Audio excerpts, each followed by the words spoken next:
Chapter 360. Jiangcheng Media University was also on holiday. Yang Yi also gave the employees in the shop a holiday so that Ding Xiang could go back to Miao Village earlier to see her grandmother. He also allowed Lin Mu and Ran Jin to go back to Guangdong province for the new year. They were originally from the same hometown and were high school classmates. However, Lin Mu was a little apologetic.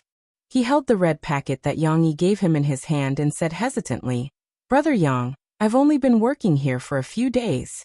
I'm already getting my salary and red packet. Am I embarrassed? Why don't I work for you for a few more days? Anyway, it's still early before the new year. Ran Jin and I can go back 2 days later."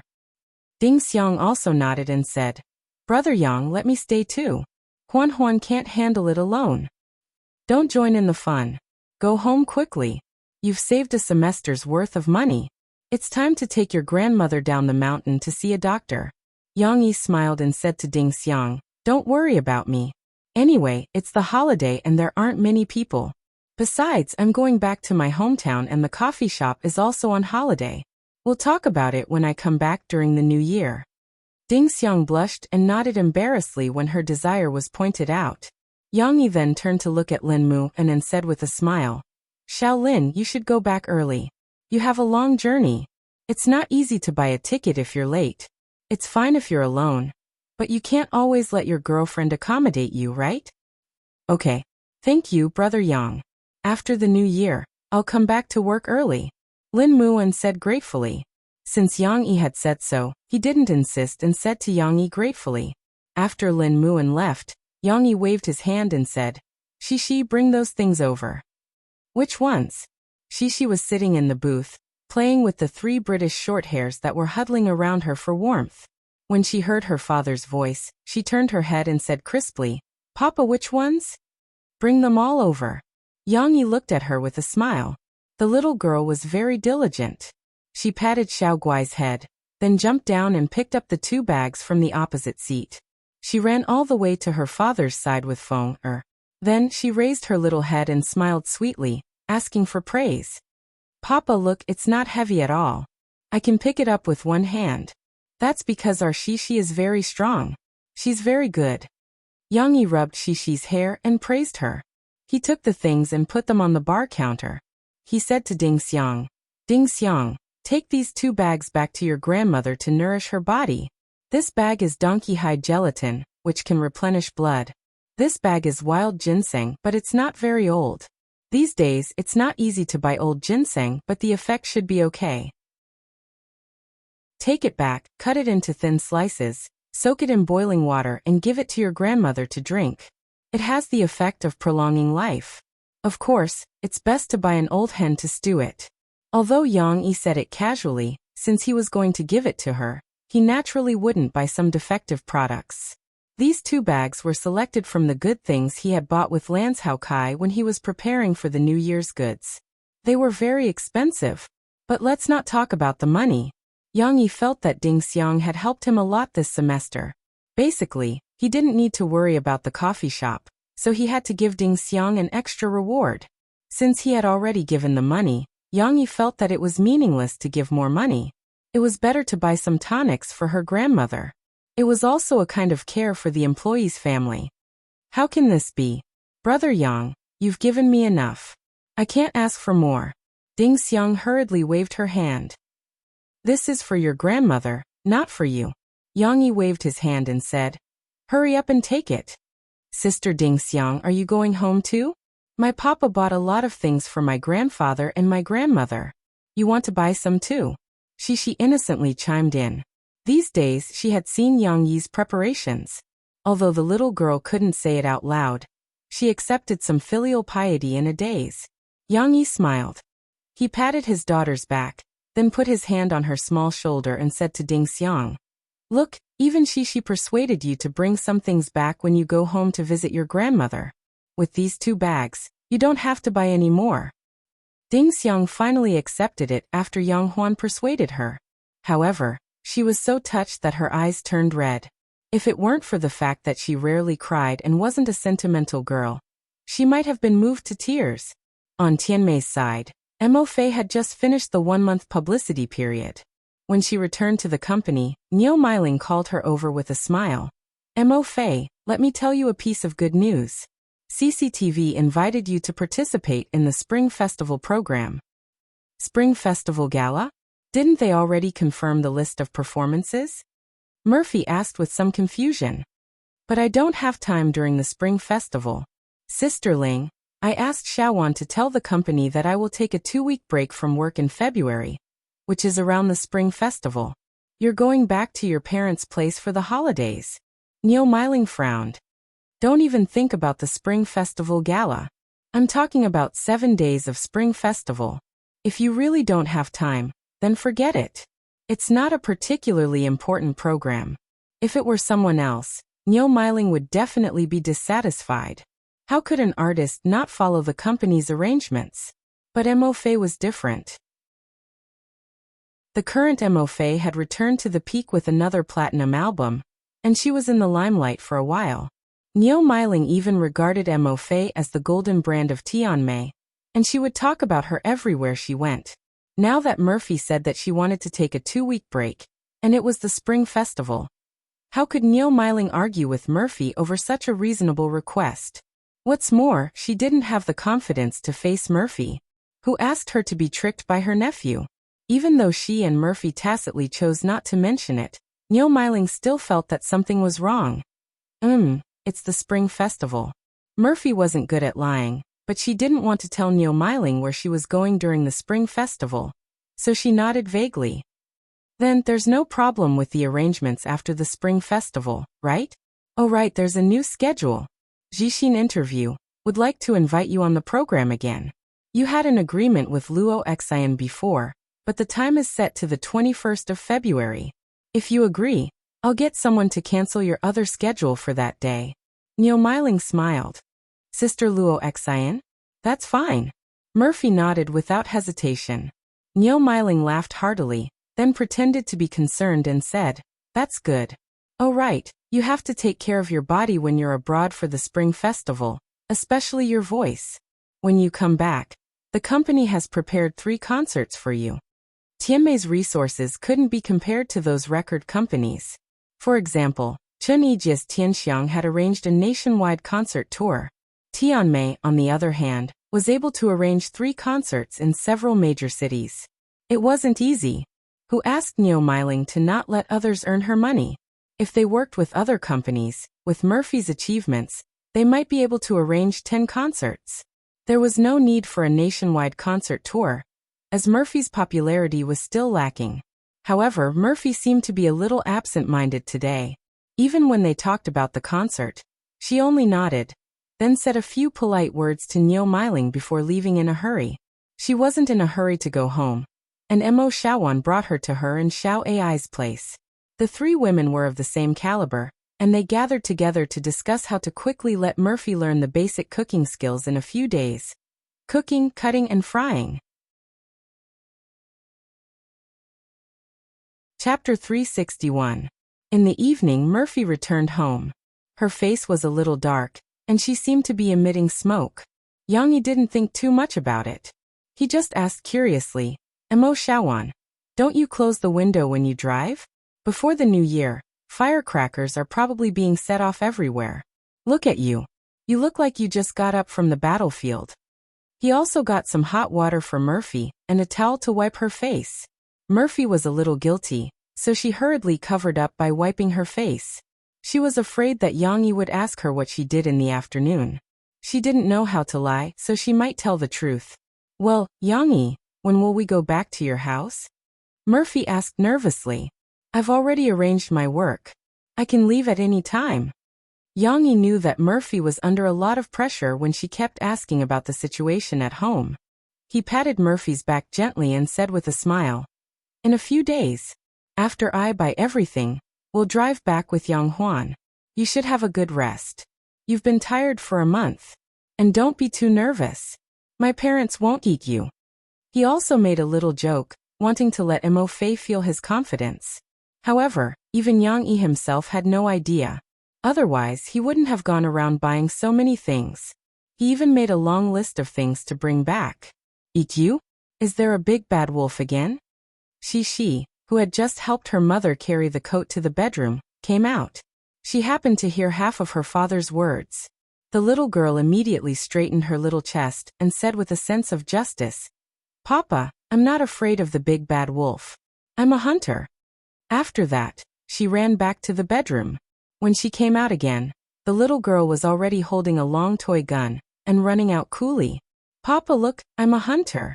She grabbed the gun with both hands and pretended to shoot. Her posture was not very standard. Although she was trying to scare the big bad wolf and had a serious attitude, it was still not enough to scare the big bad wolf. However, it was possible to make the big bad wolf look like a husky. This toy gun was actually bought by Yang Yi for a relative's child. She saw it and took it for herself.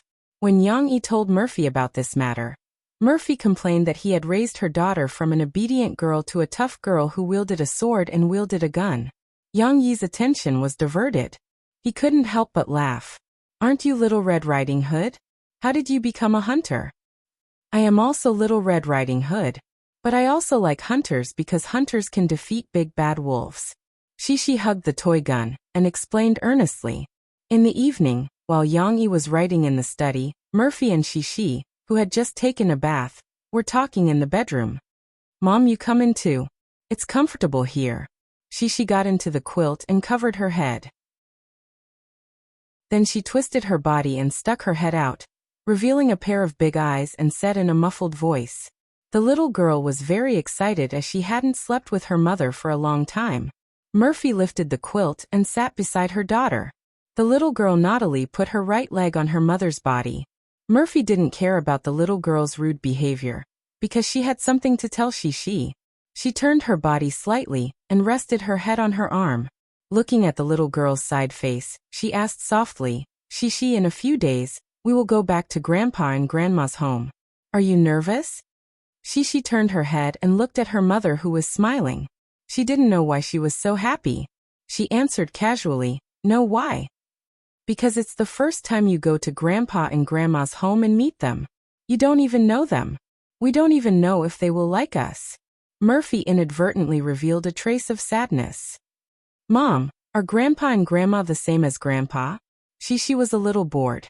She stuck her little head out of the quilt and pushed the quilt away with her arm. She pressed it against her stomach and asked curiously. Murphy was a little helpless. She could only explain to her. "Grandpa and Grandma are your papa's papa and mom.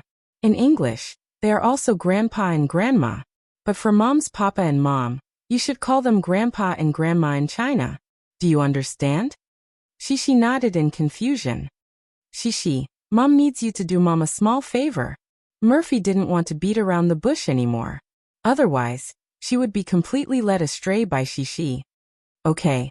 I like to help others. Helping others is a good child." Shi recited the words of the kindergarten teacher. "But Mom, wait a minute."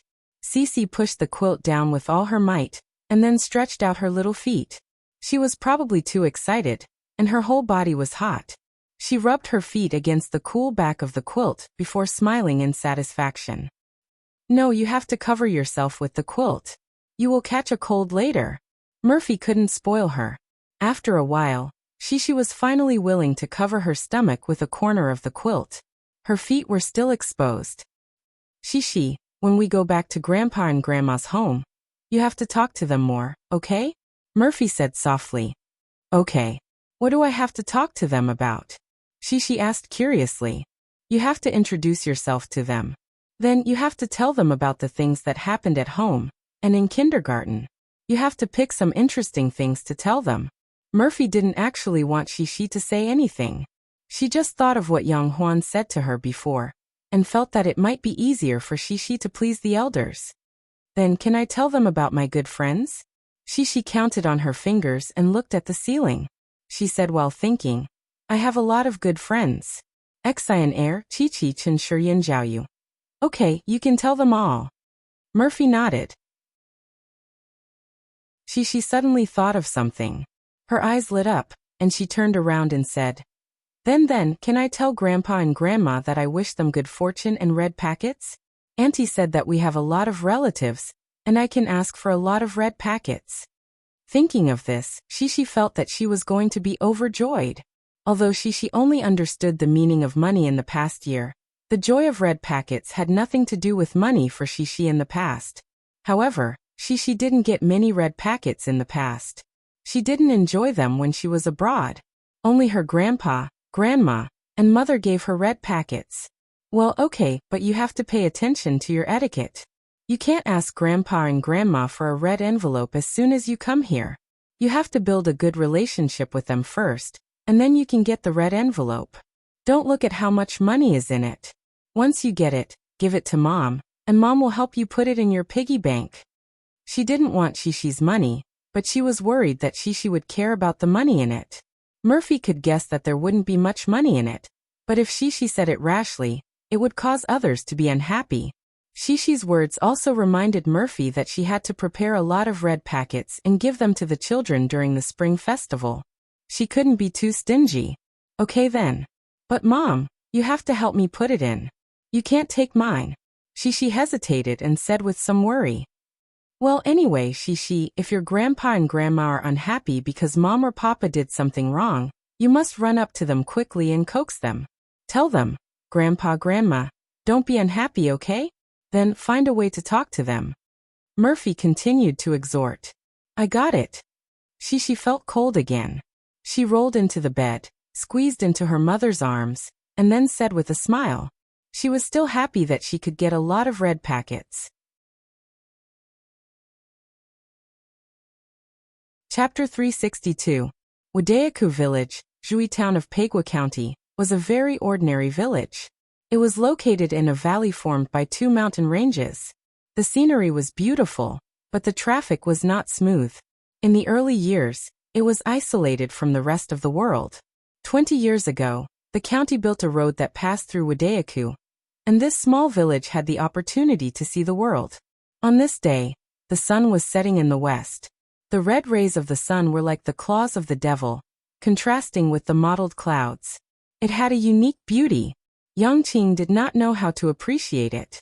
He wore a cotton-padded jacket and carried a hoe as he walked home.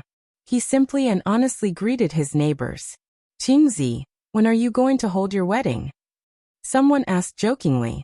It's still early, still early. Yangqing scratched his head and smiled embarrassedly. After he left, a few women who had finished preparing dinner gathered together and muttered, Sigh, old Yang's family is rich now. They bought cows and pigs and built a big house. Who said not? If I had known, I would have introduced my daughter to Qingzi. Now that person from another village is taking advantage of us. Qingzi is a good person and capable. I have long thought that he is a talent. I told you, but you didn't believe me. But that girl from another village seems to be a girl from Zheng village. I heard that she is quite beautiful. The rich one is old Yang's eldest son. He sent the money back. Otherwise, with Yang Chongguei and Yangqing's farming skills, how could they earn so much money? Sai, I heard from you, or that her eldest son is not married yet. Sister-in-law, your daughter should also hurry up. While they were gossiping, Yangqing had just returned home. His house was a 4-story building that had just been repaired. Compared to the surrounding 2-story buildings, most of them were only 1-story buildings. Most of them were only 1-story, old-fashioned buildings. It was like a crane in a flock of chickens. No wonder those women felt that old Yang's family had become rich.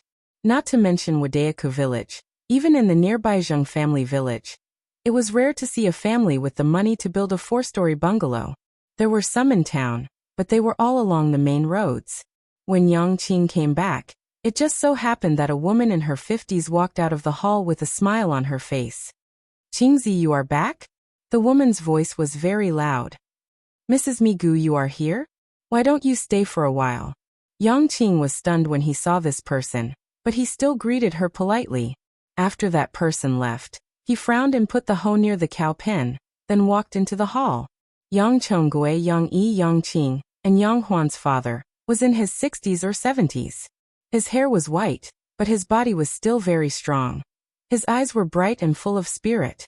And he was sitting. And drinking. He was sitting. The layout of the Yang family's hall was very particular. It was very similar to those ancient families on TV. In the middle were 2 armchairs, one on the left and one on the right. In the middle was a square table, and on both sides were 2 rows of chairs with flower vases in between. They were slightly shorter than the armchairs. The chairs were not antiques or expensive furniture. The chairs were all made of wood. There was an inexhaustible supply of materials in the mountains, and the craftsmen in the village had helped to make them. The vase was even cheaper. If one looked closely, one could see that the patterns on the vase were not complete. The vase was crooked and cracked.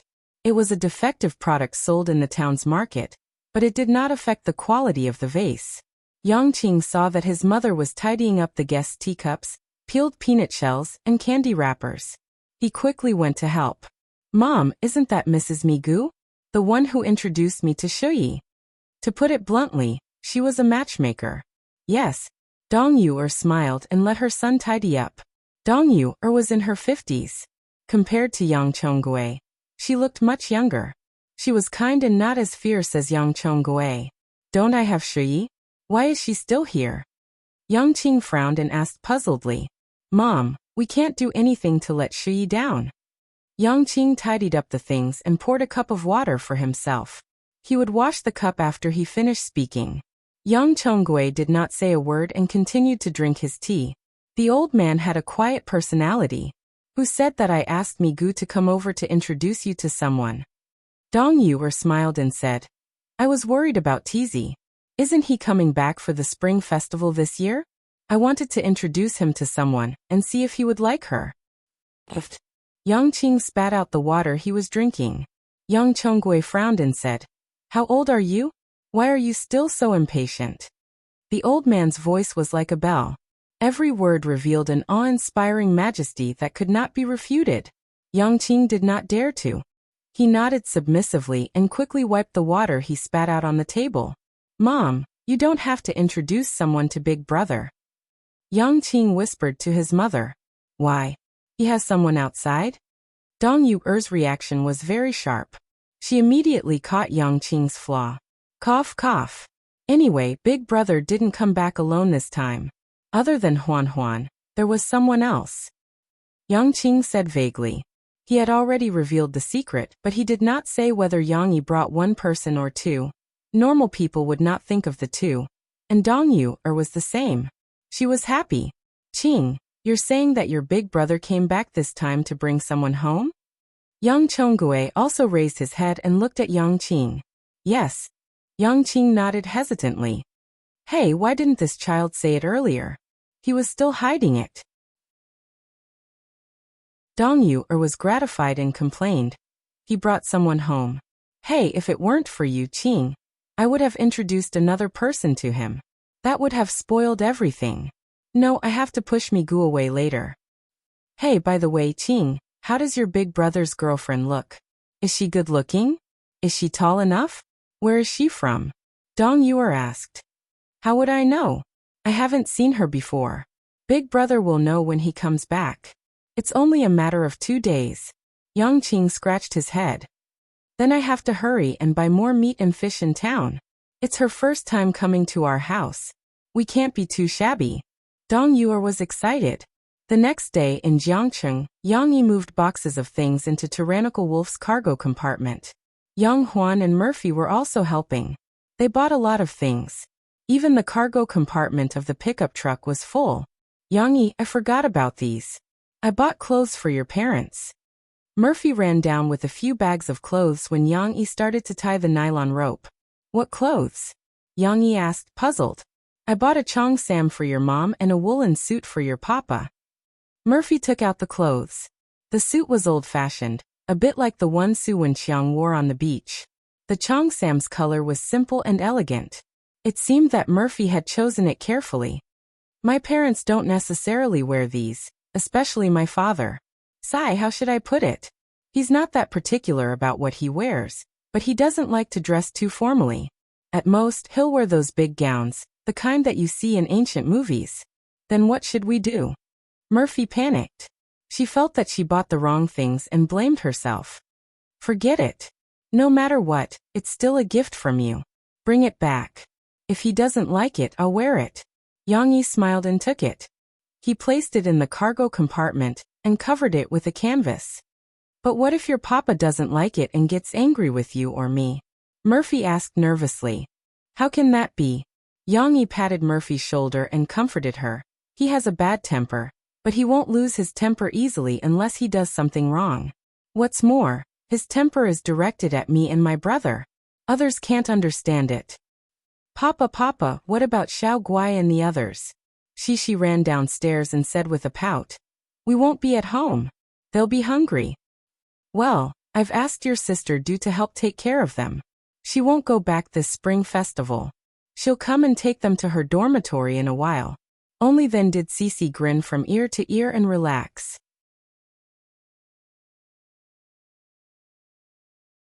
Chapter 363. Let's go. Shishi, who was sitting in the car, was very excited.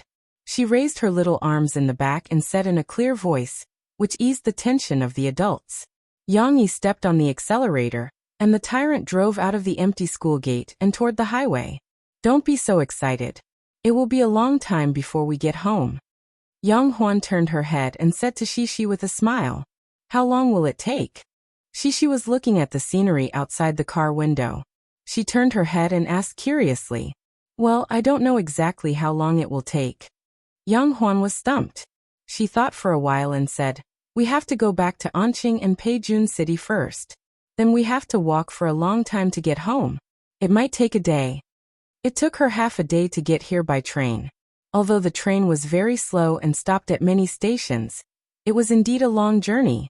It would take a day to get there by car. With the GPS, it won't take a day. Yang Yi glanced at his daughter in the rearview mirror as he drove. He said with a smile, But now the phone can't be used for positioning and navigation. We can only follow the map.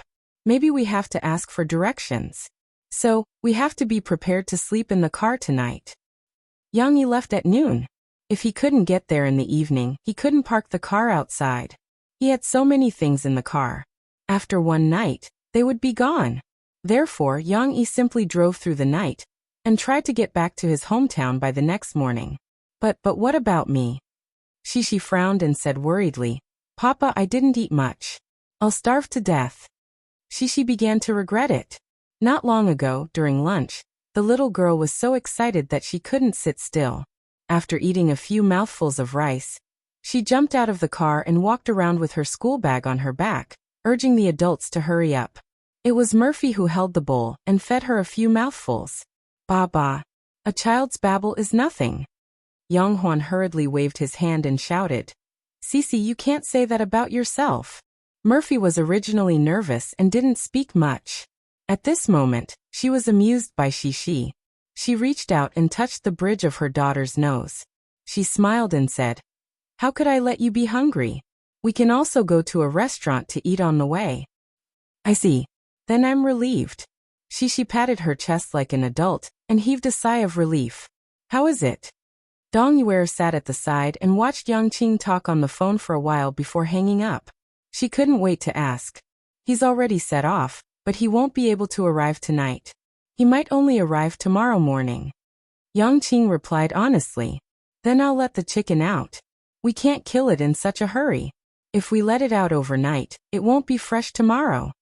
Dong Yue put down the rag in her hand and stood up as she spoke. Mom, take a seat. I'll go. Yang Qing immediately held his mother down and walked to the courtyard. Dong Yue was still worried and followed him to the door. She watched as Yang Qing took out the rooster from the chicken coop and untied the rope on its leg. The rooster was still in shock.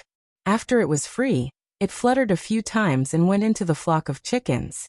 Only then did it calm down. Qing, sprinkle some corn on it. It hasn't eaten anything all day, and it's starving. Dong Yue instructed. With his hands behind his back, Yang Chonggui walked over slowly. However, he wasn't hunched at all.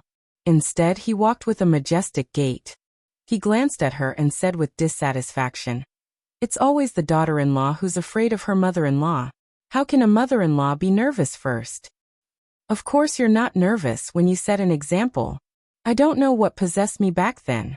That's why I fell in love with you, an old man who's almost 40 years old. I wonder if you've been with other women when you were out there. Yang Chonggui was a little embarrassed by his wife's words. He interrupted Dong Yuer's words and glared at her. What fooling around? My young family has been loyal since the previous dynasty. During the anti-Japanese war, we even started an uprising. 3 generations of family heads. All of them sacrificed their lives for the country. Me too. If it was Yang Qing, he wouldn't even dare to raise his head after seeing Yang Chonggui's angry glare. However, it was really like, everything has its vanquisher. Even someone as awe-inspiring as Yang Chonggui couldn't scare Dong Yuer. Dong Yuer waved her hand and interrupted his words. All right. You've been saying this to me for more than 30 years. I'm tired of hearing it. I'm illiterate.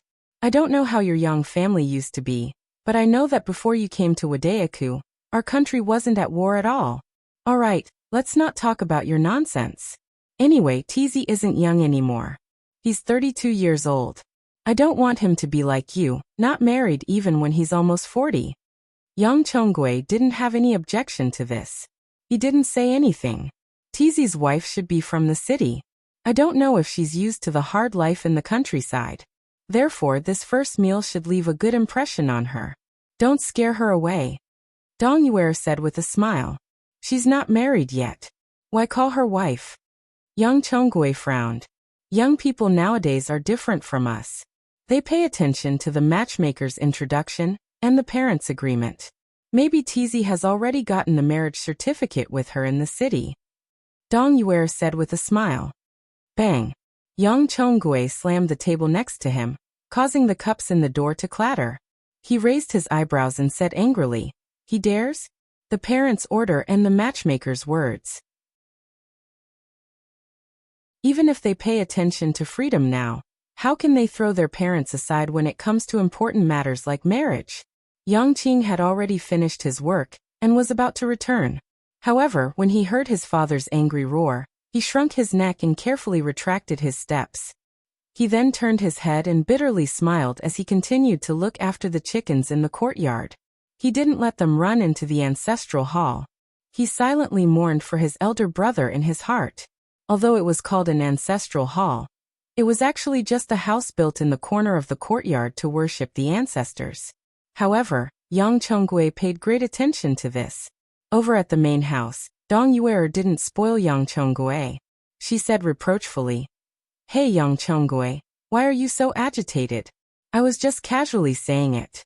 It's not like it's true. Look at you. The older you get, the more muddle-headed you become. Only then did Yang Chonggui realize that he made a mistake. However, he couldn't bring himself to apologize. He pulled a long face and walked to the side with an unhappy expression. He pretended to arrange the weapons on the side. The weapons were originally placed in the courtyard.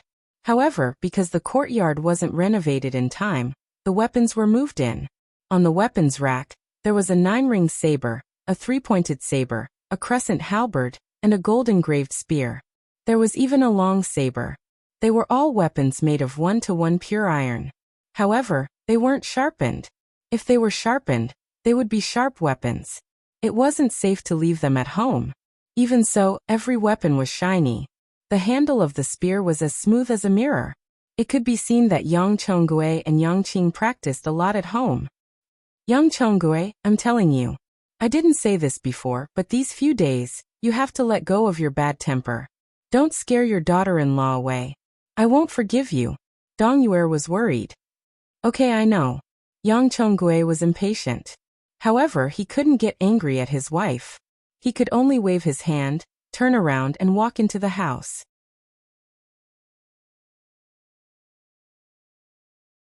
Chapter 364. In the early morning, the sun had not yet risen from the horizon, and the mist had not yet dispersed, but the village in the valley was already bustling with activity. Chickens crowed, pigs snorted, dogs barked, and the voices of the people who got up early in the morning to carry water, and the clanking of pots and ladles formed a simple and warm symphony of village life. On the road outside Wadayaku village, a large and burly pickup truck slowly drove over. Yang Yi, who was in the driver's seat, felt even more nervous when he was close to home. Although he was still smiling and looking calm, his heart was beating like a drum. He was worried that he would be exposed. Beside him sat Murphy, who was even more nervous. Last night, Murphy did not sleep well in the car. When she woke up early in the morning, she knew that they were almost home. She asked Yang Yi to stop by the roadside for a while, so that she could wash her face with mineral water. Then, she looked at the rearview mirror and tidied her hair and clothes for a while. If Yang Huan had not said that the old man at home did not like women to put on makeup, Murphy would probably have to dress up again. But even though she was fully prepared, she still looked serious when they were about to arrive. Her hands tightly grasped the hem of her clothes, and she was so nervous that she was like a string that was about to break. Yang Yi was afraid that she would be too nervous, so he arranged for Murphy to sit in the front passenger seat. Yang Huan sat in the back seat and took care of Shi, who was still sleeping soundly. It was not time for the little girl to get up yet. Yes, it's right in front of us. We're almost there. Turn at the intersection and drive down. Brother, you should remember where our house is, Yang Huan reminded him. Yang Yi, why don't we wait for Shi to wake up before we go there? She's still sleeping. Isn't it rude? Murphy suddenly leaned over and said to Yang Yi with a frown. It was just an excuse. Both Yang Yi and she knew it. Yang Yi reached out and patted the back of her hand. Then he smiled as he drove. Don't be nervous. Look at you. Come, give me your hand and relax. Don't be afraid. My parents won't eat you. Just face them as usual. They'll like you. Trust me. Really? Murphy placed her hand in Yang Yi's big palm and asked in a weak voice. She sounded like she was wronged, and also like she was begging. She wanted to get Yang Yi's affirmation again and again. Actually, she was acting coquettishly. Really? Of course. Yang Yi shook Murphy's hand and said with certainty. In fact, he did not know, but at this moment, Yang Yi had to show confidence so that Murphy would not be so afraid. Yang Huan stared at Yang Yi and Murphy holding hands, and couldn't help but shake her head secretly. She was a little overwhelmed by their love. On the other side, in the Yang family's courtyard, Yang Qing was waving a long thick knife and chopping firewood. Behind him, Yang Chonggue was in a horse stance, punching out slowly. Although his movements were slow, each punch was like a dragon or a leopard, full of vigor. Chopping firewood, eyes accurate, hands steady, strength, ruthless. One chop, you can see the bottom. One chop, you can cut it in half. You can't just chop it in and smash it. Yang Chongui didn't even look at Yang Qing, but his voice echoed clearly in the courtyard. Yang Qing couldn't help but turn around and explain helplessly. Dad, I know what you're saying, but today's firewood is different. It's much harder. Do you want me to chop one for you? I, Yang Chongui, have chopped firewood my whole life. I've never seen anything that I can't chop. Yang Chongui stared at him. Yang Qing looked at Yang Chonggui's eyes and immediately cowered. He smiled bitterly and turned his head away, continuing to chop firewood. Diligence is the key to success. Your talent in martial arts isn't bad, but your tenacity is lacking. You have a bit of energy, but it's all in the field. Yang Chonggui snorted and said, It's easy for you to say that. If Qing doesn't farm, is our family going to eat the northwest wind? Dong Yu walked out of the kitchen. She wasn't happy to hear him talk about her son like that. Yang Chonggui did not say a word. He pretended that he did not hear anything and continued to practice his martial arts. Although his movements were slow, every punch was powerful and had some skill. Qing, help me catch the chicken from yesterday. I'm thinking that Huan, Tizi and Tizi's wife will be here soon. Let's starve the chicken for the morning and clear its stomach. We'll kill it at noon. Dong Yuer said. Okay. Yang Qing quickly put the chopping knife aside, clapped his hands, and walked towards the ox cart where the chickens were lying. Didi. Suddenly, a loud and clear sound of a car horn came from the courtyard entrance. The door of the Yang family's courtyard wasn't a gray-green closed iron door, but an iron gate that stretched as far as the eye could see. Therefore, the three of them turned around and saw a big car that they had never seen before parked in front of the gate. What's going on? Before they could think of the key point, Yang Yi had already gotten down from the driver's seat. Yang Huan also jumped down from the back seat. Yang Yi was still thinking about how to greet them. Yang Huan was more lively. She grabbed the iron gate happily and shouted, Dad, Mom, I'm back. Second brother, quickly open the door and let big brother drive the car in. Dad. Mom. Yang Yi only called them twice in the end. In his memory, Yang Yi used to call them that too. Because of his personality, Yang Yi decided not to change too much. Dong Yu reacted the fastest. She walked over with a smile and rushed to open the door. At this moment Murphy, who was in the front passenger seat, hesitated for a moment. Then she unfastened her seatbelt and opened the door. However, as soon as she got down from the car, the three people in the courtyard all looked at her. Murphy froze. She was so nervous that she was about to suffocate. She wasn't even this nervous when she went on stage for the first time when she was little. Fortunately, Murphy's mind didn't go blank. She still remembered to be polite. She sincerely bowed to the front and said in a low voice, "Uncle, Auntie, nice to meet you." Actually, she should have called them uncle. Young Chonggui was obviously older than her father. However, Murphy didn't think so much. She was so nervous that she could only say what was in her mind. The first impression was very important. Dong Yu had a good impression of this eldest daughter at first sight. She was pretty and tall, with a good figure and a curvy figure. Even though she was wearing a winter coat, Dong Yu's judgment was very accurate. And she took the initiative to greet them. Although she looked a little shy, who wouldn't be shy when visiting a family for the first time? Well, this is the one Qing mentioned. Dong Yu wanted to put on the airs of a mother-in-law, but she couldn't. She opened the gate with a smile and said, "How should I address her?" Yang Yi went around, reached out and took Murphy's hand. He squeezed it gently to calm Murphy down. "Mom, this is Murphy, my wife. This is our mom and dad. This is my brother, Yang Yi. I introduced them to you before." Yang Yi smiled and said, "And you should change the way you address them. Don't call them uncle and auntie. Call them mom and dad." Dong Yu was stunned when she heard this. Wife. Call them mom and dad?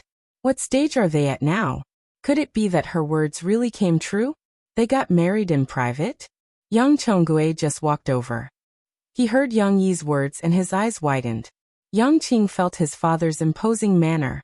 He stopped and shrank back, pretending to help open the gate and avoid the battle. Murphy didn't notice that she was flustered by Yang Yi calling her my wife.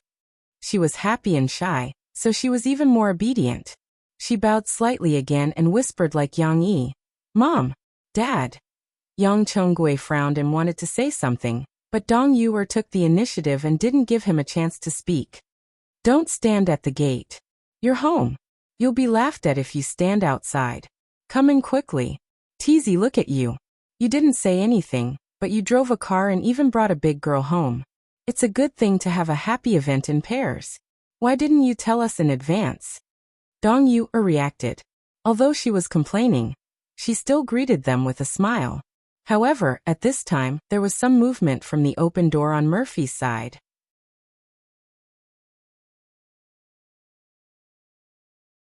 Chapter 365.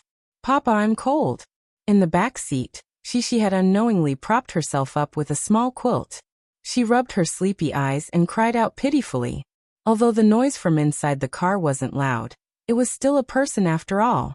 Yang Chonggui and Dong Yue were stunned. What's going on? There's someone else? Is this considered one surprise after another? Dong Yue was closer and had good eyesight. She immediately saw through the small gap between Murphy and the car door, and saw a small head inside. It seemed to be a child. Wait. Dong Yue reacted. She seemed to have heard something. What was the child calling? Daddy. Who was she calling Daddy? The answer was as clear as day. There was only one man coming out of the car. Who else could it be other than Yang Yi? Well, Mom, wait a moment. Yang Yi smiled awkwardly and hurriedly closed the front door. Then he opened the back door and put on a coat for Shishi. We're at your grandparents' house. Hurry up and put on your clothes. Remember to take the initiative to say hello to your grandparents later. Yang Yi's voice came out. Even Shishi's confused voice, which had just woken up, came out. Not only did Dong Yue hear it, but Yang Chonggui also heard it clearly. Yang Chonggui did not have time to be angry now. His mind was in a mess. He stood beside his wife and looked inside with his eyes wide open. Yang Chonggui could no longer stand still when he heard this tender little voice. He felt like his eyes were going to wear out.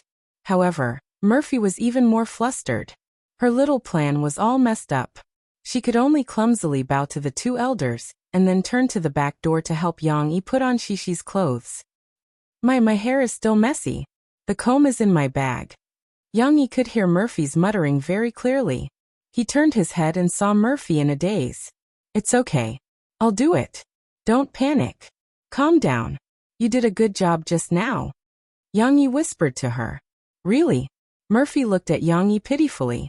Seeing his gentle smile, she felt a little relieved. After a moment of chaos, Yang Yi bent down and carried Shishi, who had just woken up and was still in a daze, out of the car. Murphy was like a little wife, following behind Yang Yi obediently. This was the real challenge. Dad, Mom, this is Yang Shi, your granddaughter. Looking at the two elders who had fallen into a daze, Yang Yi felt a little uneasy, but he did not show it. He introduced them as usual. Shishi, quickly greet your grandparents. Shishi hugged her father's neck with one hand and rubbed her sleepy eyes with the other. She said obediently, Hello, Grandpa, Grandma. After that, she hugged her father's neck tightly again, but still secretly glanced at her grandparents. The little girl was not fully awake yet. Subconsciously, she still felt that the two of them were strangers. She was a little scared and could only rely on her father. In fact, when Yang Yi carried Shishi out, Yang Chonggui and Dong Yue were stunned. Their eyes were fixed on the cute little girl whose hair was a little messy and dazed. They suddenly realized that something was wrong. How could the child be so old? Yang Yi brought his wife home and a child. Based on the 2 years that he had not been home, this child should be at most a year old, right? Why did she look 5 or 6 years old? It could not be helped. Who asked Shishi to be so tall? Is this a... Yang Chonggui could not hold back his words, and could not help but ask. But his voice stopped abruptly. Dong Yue reacted quickly and interrupted him. Cough. Dong Yue coughed heavily and pulled her husband hard. Then she said with a smile, Okay, good girl, come in first. Come in first. Although Yang Chonggui was full of questions and even angry because of Yang Yi's sudden attack, he could not help but look at the little girl who called him Grandpa just now. Looking at the little girl's clever big eyes, he could not move his feet. This girl. What did Tizi say her name was? Yang Shi? Which she? The cold morning wind blew on her little face, and Cece was much more awake now. She hugged her father's neck, moved her little mouth to her father's ear, and whispered to him. Papa, Grandpa is looking at me. That's because Grandpa likes you. Go play with Grandpa. Papa is going to drive the car in. Yang Yi put Shishi down and patted the little girl's head. But I'm afraid. Shishi timidly looked at the white-haired grandfather who looked a little fierce, then turned around and pulled the clothes on her father's legs. Hearing Shishi's words, Yang Chonggui did something that Yang Qing, Yang Huan, and Dong Yue did not expect. He bent his back, which had been straight for decades, and even squatted down. He stretched out his hand and smiled. Yang Shi, come and let Grandpa have a look. Dong Yue looked at her husband meaningfully. She was secretly happy, but she did not say anything. Shishi turned her head to look at her grandfather, and then at her father. She was somewhat hesitant. Go and let Grandpa have a good look at you. Yang Yi quickly pushed his daughter's little butt. It was rare for the old man to be so interested in Shishi. Yang Yi's pressure in his heart was relieved. Shishi looked at Grandpa again. At this time, she felt that Grandpa's wrinkled smile did not seem so scary, so she walked over. Grandpa, are you my papa's papa? Shishi was still a little nervous. She used words to ease the tension. Murphy actually felt that Shishi's question was a little impolite. She opened her mouth but did not have the courage to say it. Just standing beside Yang Yi's mother, she was so nervous that she did not know where to put her hands. At this moment, Yang Chonggui could finally take a closer look at Shishi's appearance. Those eyebrows, those eyes suddenly made him feel inexplicably close. The doubts in his heart faded a lot. Of course, the questions that should be held back were still held back. These questions would be asked Yang Yi later. Yes, I'm your father's father, that is your grandfather. Yang Chonggui answered seriously, but it made Shishi feel very amused. The little girl giggled. Her cute smiling eyes made people's hearts melt. Yang Yi got in the car, and he poked his head out from the driver's seat. Dad, you and Shishi get out of the way, I'll drive the car in. Yang Chongwei then picked Sisi up. In the past, he had probably only carried Yang Yi and his siblings when they were just born, but later on, he handed them over to Dong Yue. The strength he used to carry the child was a little different. It was as if he was throwing Sisi into the air, and then carrying her. This caused Sisi to cry out in surprise, but she also found it funny and laughed. The little girl thought that Grandpa was playing with her. Her laughter was like a silver bell, breaking the coldness of the morning, and also drawing closer the relationship between her and Grandpa. Grandpa, why is your hair all white? Shishi felt closer to Grandpa, so she asked the question in her heart. My grandpa's hair is black. Because Grandpa is old. What is Grandpa you're talking about? Hugging Sisi, Yang Chongwei walked past Yang Huan and Yang Qing. Hearing his gentle tone, Yang Huan and Yang Qing exchanged glances with each other out of amazement and disbelief. Grandpa is Grandpa, my mom's papa. The old and the little one chatted like this. Speaking of which, when did Yang Chongwei have a good chat with the siblings?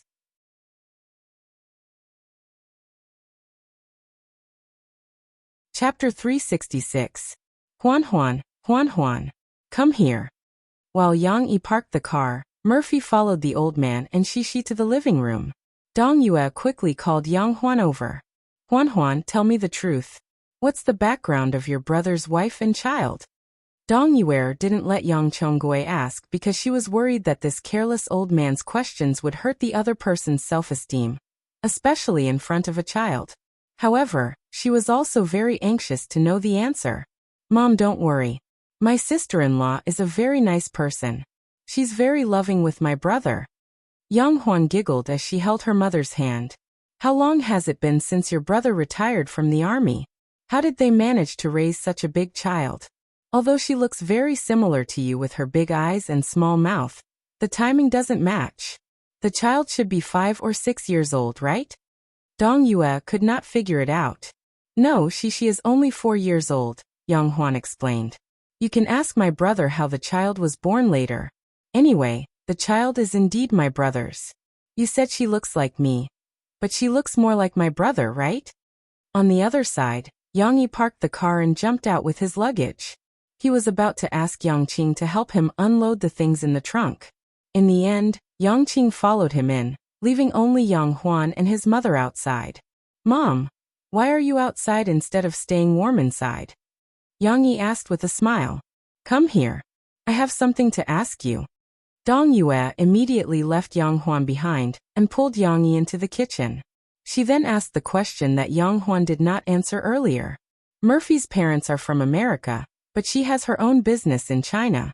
Not long after I retired, I became her bodyguard. I don't know why we fell for each other, but we ended up doing it. Yang Yi made some changes to the story. He removed the part where Murphy was in danger, and he saved Murphy, and skipped to the key point. Yang Yi said, I was stupid back then. It was my fault. I always felt that I had done something wrong. I was afraid that I would be reported, so I left her and went to work in another city. I didn't expect her to get pregnant after that. She went abroad and gave birth to Shishi with her parents. It's all my fault. I didn't know that she had a child, so I couldn't take care of her and her mother. I only found out about it when I met Murphy last year. Luckily, she didn't mind. Hey you child, why are you so stupid? Dong Yue reprimanded Yang Yi, somewhat resentful of him for failing to meet her expectations. Yang Yi could only smile wryly. Yes, I shouldn't have done this. It's all my fault. I didn't know how to tell you and I didn't know how. I didn't know how to tell you and I didn't dare to tell you and... Then is the child really yours? Is it confirmed? Dong Yue was still on Yang Yi's side. She was still worried. Yes, the paternity test was done. It was proven scientifically. Yang Yi lied through his teeth. He and Murphy didn't do the paternity test at all, because the truth was in front of them. As long as one wasn't blind, they could see that she had Yang Yi's shadow. Yang Yi also believed that with Murphy's simple mind, she couldn't lie. After Dong Yue confirmed it, she let out a long sigh of relief. She said happily, That's good, that's good. You have a beautiful daughter-in-law, and we have a beautiful granddaughter. I was worried that you would be as stubborn as your father. If there wasn't a woman following you wholeheartedly, I'm afraid that you wouldn't be able to get a wife in this life. She was indeed his biological mother. Yang Yi didn't know whether to laugh or cry at his mother's happy expression, as if she had picked up a treasure. It didn't matter if he took the blame for his predecessor, as long as he passed her test. Dong Yue was still a little unsatisfied. She said regretfully, "It's a pity that you gave birth to a daughter and not a son. Your father has always been looking forward to having a grandson to carry on the Yang family's ancestral line.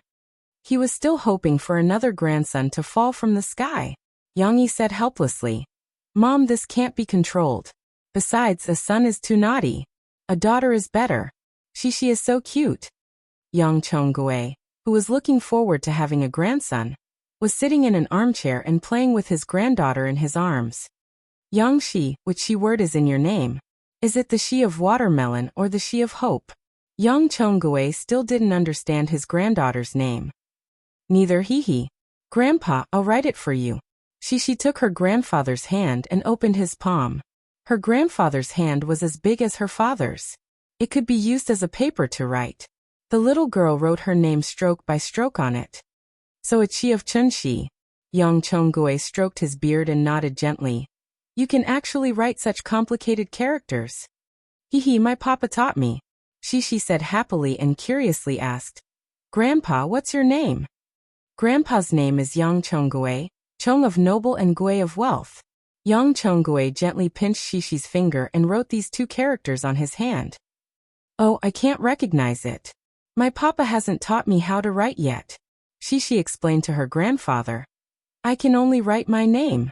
"Haha, then Grandpa will teach you how to write. How about writing big characters?" Yang Chonggue laughed heartily. His beard shook, which attracted the little girl's attention more than writing. "Grandpa, your beard is long, but me and my papa don't have a beard. You're a girl, how can you have a beard? Your father should shave his beard often. But Grandpa's beard has been growing for several years and needs to be trimmed often. You see, it can move." Yang Chonggue was very playful. He wrinkled his nose and shook the two whiskers above his lips. It's really fun." The little girl was amused by him and giggled. "You can also touch it." Yang Chonggue said, "I don't want to zap, it will hurt." She pouted her small mouth and said with some fear. Before her father shaved his beard, he would prick Shishi until she cried. "It doesn't hurt, try it." Yang Chonggue took the little girl's small hand and put his face close to it. "Hey, it's soft, it doesn't hurt." Shishi was startled at first, and then she immediately found the difference. She curiously reached out to touch it again, and then pulled it, and then smiled at her grandfather like two crescent moons. Yang Qing, who had followed them into the hall, was frightened. The little girl was touching the tiger's butt.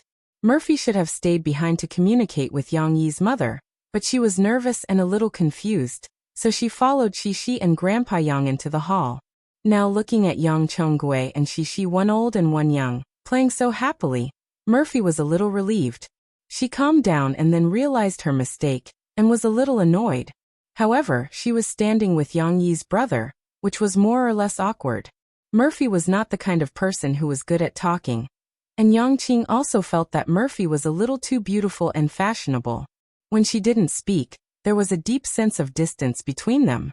The two didn't talk, and just stood there in a daze. Fortunately, Yang Huan walked in excitedly at this moment. "Second brother, sister-in-law, why aren't you talking?" Yang Huan changed the way he addressed Murphy to distinguish her from Yang Qing, and then introduced them to each other. "Hello, Yang Qing, nice to meet you." Murphy was a little embarrassed to greet Yang Qing. "Hello, sister-in-law, hello. You can call me Qingzi like my brother." Yang Qing was a little embarrassed to look at Murphy directly. In the countryside, he had never seen a woman as beautiful as Murphy. It wasn't that she was beautiful, but the problem was that if she was too beautiful, it would make people feel a deep sense of distance.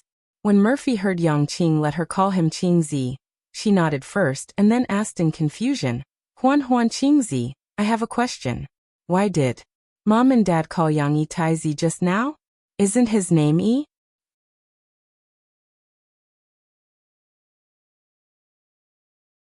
Chapter 367.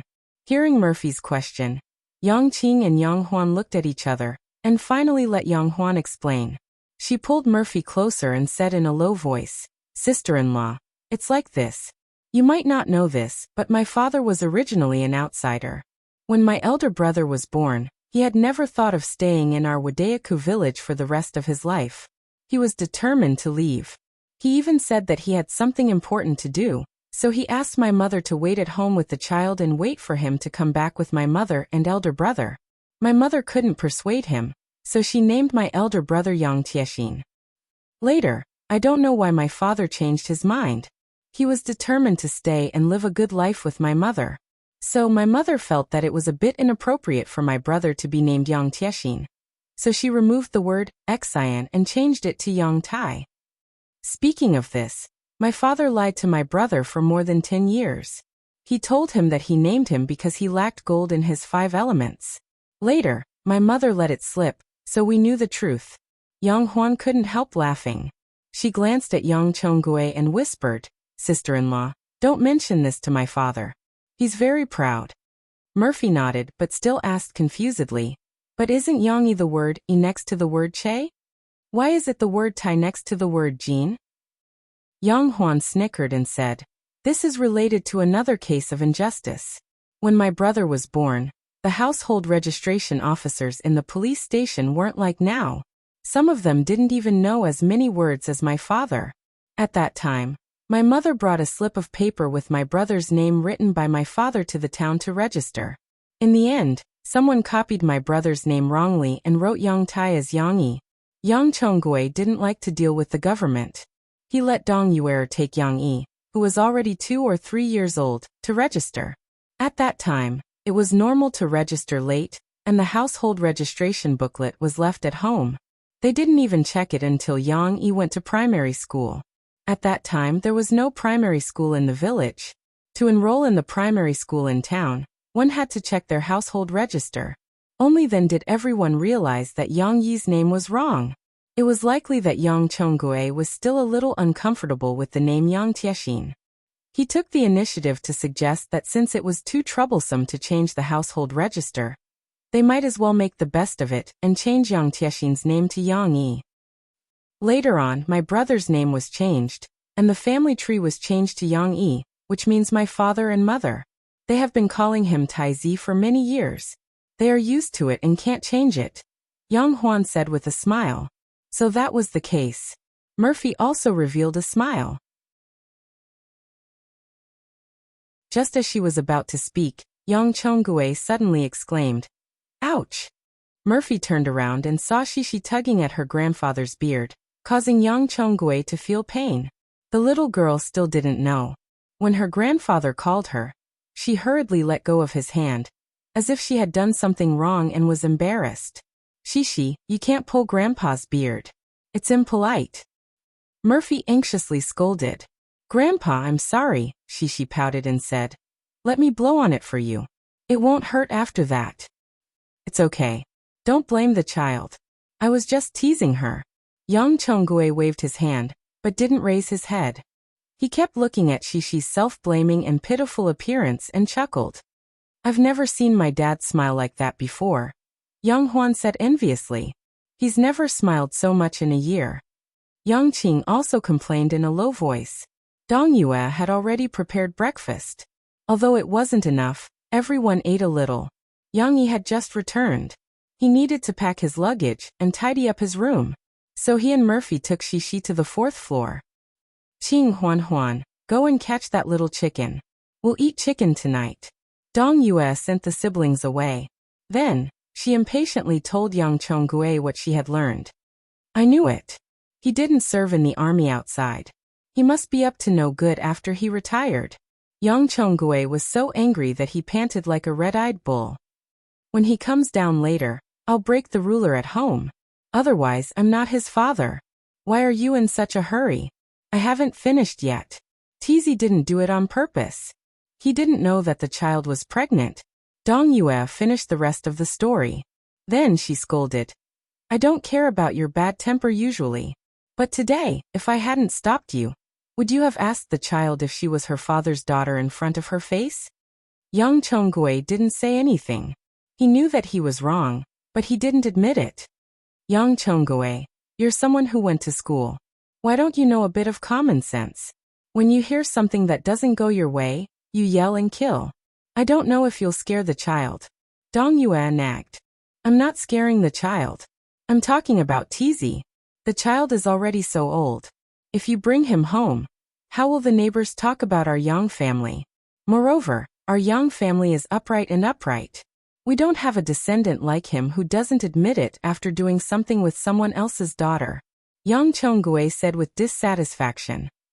Okay, I don't care how you discipline Tizi, but you have to pay attention to your attitude towards the children.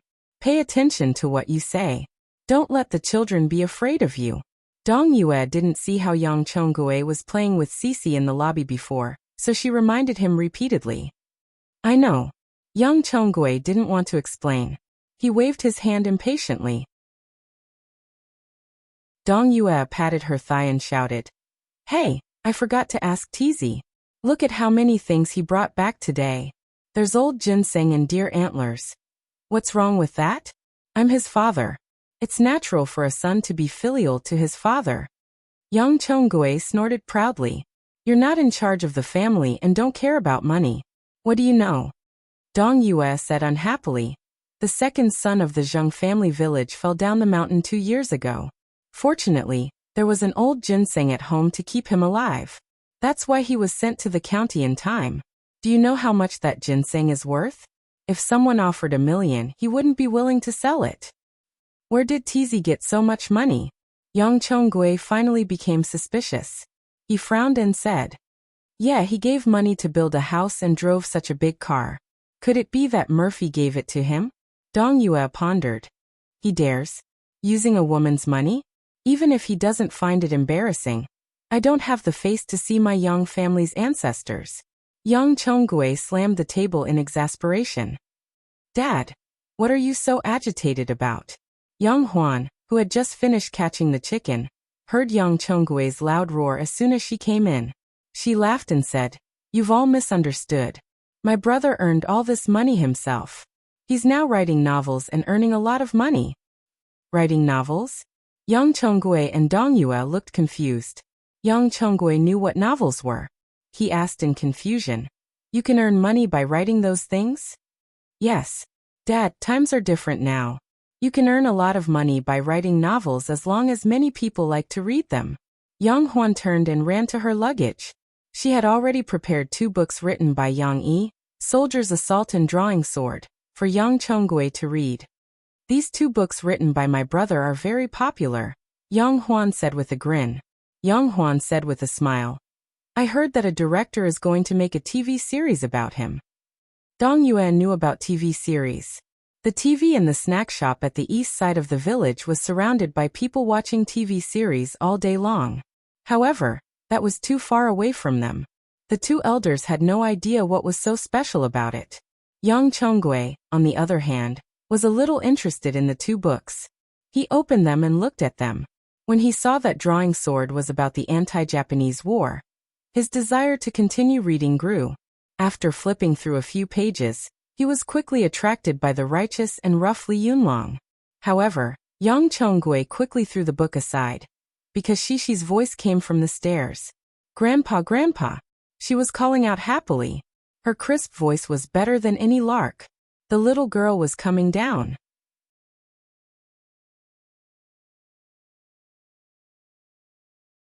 Chapter 368. Grandpa, Grandpa! Shishi was alone, carrying a white plastic bag. She held the wall and carefully walked down the stairs step by step. Before she reached the first floor, she couldn't wait to call out. Yang Chonggui saw Shishi's small figure appear alone at the top of the stairs. He couldn't sit still. He got up and strode over to greet her. He even said, Slow down, Yangshi. Why did you come down alone? What if you fall?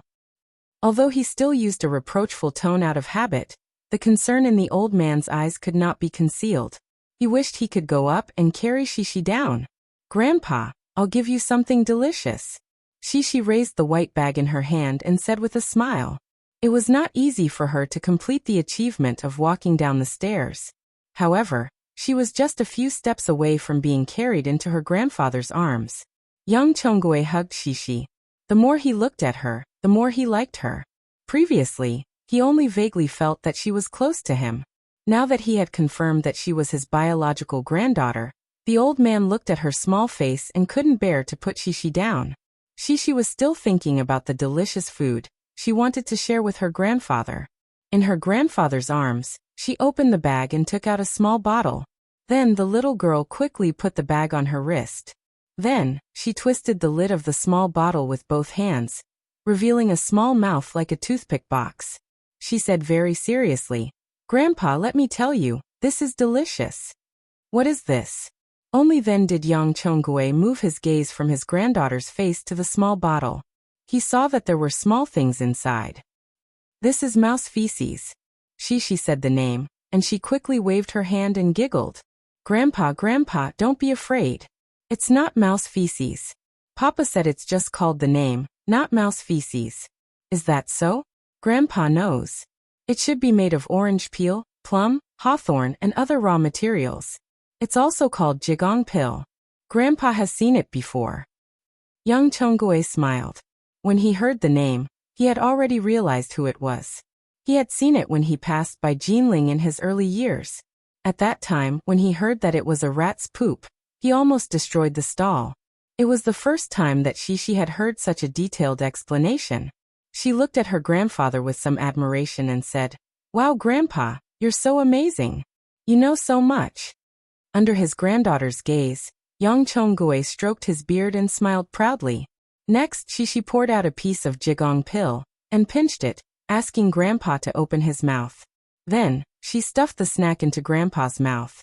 After that, she even rubbed her 2 fingers together, as if the powder on her fingers was also very delicious. In fact, Shishi would even lick her fingers when eating. He didn't care whether Shishi's hands were clean or not. In the countryside, there was no need to be so particular. Moreover, these were snacks given by his granddaughter. Yang Chongwei smacked his lips and finished them all in one go. "Wow, delicious." Yang Chongwei gave Shishi a thumbs up. The little girl was also very happy. Dong Yue, who was watching from the side, couldn't stand it anymore. She walked over and said, "Little Yangshi, you gave your grandpa delicious food. Why didn't you give grandma a piece too?" Shishi wasn't familiar with her grandma yet, but she knew that she was her grandma. She said obediently, "Grandma, wait a moment. I'll give it to you now." Yang Yi and Mo Fei quickly packed up and came downstairs. Mo Fei also changed into a very simple dress, which she bought when she went shopping with Yang Huan before. It was one of the few clothes in her wardrobe that were sold at street stalls. Although she was wearing simple clothes, Murphy still looked like a fairy who had descended to the mortal world. Her delicate and beautiful face couldn't be covered by these clothes. In the morning, several guests came to the house. Yang Yi came back to drive the car. It was a big commotion. Not long after he arrived home, the whole village knew that the eldest son of the Yang family was driving home. The villagers who weren't very familiar with them pretended to pass by the door and looked around. When they saw the car in the yard, the neighbors who were familiar with them and Dong Yue's relatives came to visit them.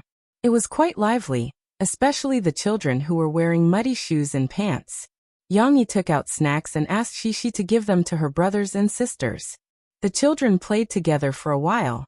It was just that it was a bit difficult for Yang Yi to explain his relationship with Mo Fei and Cici one by one.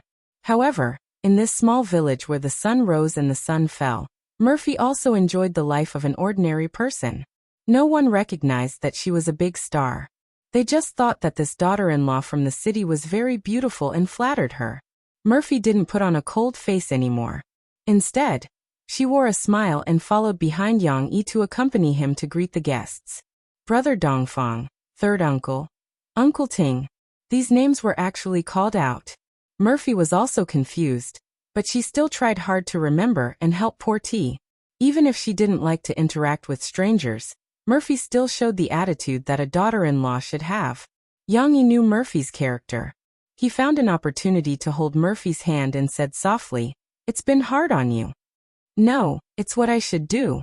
Murphy tightly hugged Yang Yi's arm, as if she was looking for someone to rely on. She gently smiled. With Yang Yi's words, she didn't feel tired at all. At this moment, a few young men in their 20s came back with another young man. They excitedly shouted, "Brother Tizi, Junzi drives a truck for people in the county. He has a driver's license." The young man called Junzi was also eager to give it a try. "Brother Tizi, can you take me to try your car? I've never seen such a beautiful car. This is a pickup." Yang Yi smiled and corrected. "You want to drive? Sure, I'll see how good your skills are. But I have to watch from the side and don't let you drive the car into the ditch." "Brother Tizi, I'll sit in the back." "I'll stand in the back." There was a young man who was maverick. Everyone else had to sit in the back seat. He pointed at the trunk and intended to stand there alone to enjoy the wind. Yang Yi took them out to play. Moreover, it was almost noon, so the neighbors stopped visiting. Murphy breathed a sigh of relief and stayed with Shishi to accompany Yang Chonggue. Dong Yue came out with a teapot. The teapot was a little big. It was different from the small teapot of Kung Fu tea. It was a big iron kettle with tea inside. Dong Yue turned the teacups over one by one, but her movements were a little slow. While doing so, she looked at Murphy with a smile and said, "Murphy, there were too many people just now. I forgot to call you. Come and have some tea." Murphy didn't think too much about it. She came to the countryside and didn't want to be a young mistress. Seeing Yang Yi's mother pouring tea for her, she felt apologetic. She quickly stood up and walked over. "Mom, let me do it. I should be the one pouring tea." Dong Yue's eyes flashed with a trace of satisfaction. She handed the teapot to Murphy and retracted her hand. She watched Murphy skillfully boil the teacups, and then pour tea from the teapot. She slowly asked, "Murphy, do you often drink tea at home?" "I don't drink much. When I was at home, my father drank a lot, so I learned from him," Murphy said frankly. Yang Chonggue and Dong Yue each sat on an armchair, with a square table between them. However, Yang Chonggue's attention was completely focused on Shishi, who was running in and out of the door. Shishi was having fun alone. She felt that this place was too fun. Although the cow pen was a little smelly, there were so many chickens and ducklings in the yard. The little girl couldn't even look at them all. "Mom, Dad, have some tea." Murphy poured the tea and respectfully served it to the two elders. Yang Chonggue looked at her and nodded his head majestically. Although he didn't say anything, he didn't want to embarrass Murphy. He took the tea and took a sip. Good, good. Dong Yue was full of smiles, which made Murphy feel a little relieved. At this moment, Yang Qing and Yang Huan, who had set up a greenhouse to plant winter vegetables, came back. "Take a seat first. I'll make lunch for you." Dong Yue stood up and massaged her waist. She smiled at Murphy and said, "Sigh, I'm getting old. My waist is a little weak."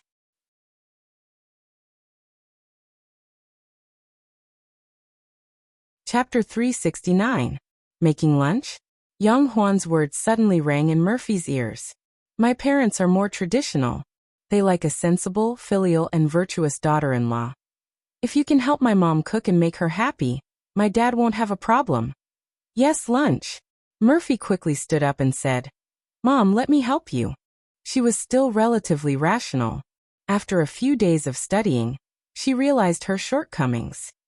What Mo Fei said was that she wanted to help, not that she wanted to do all the work. "Okay."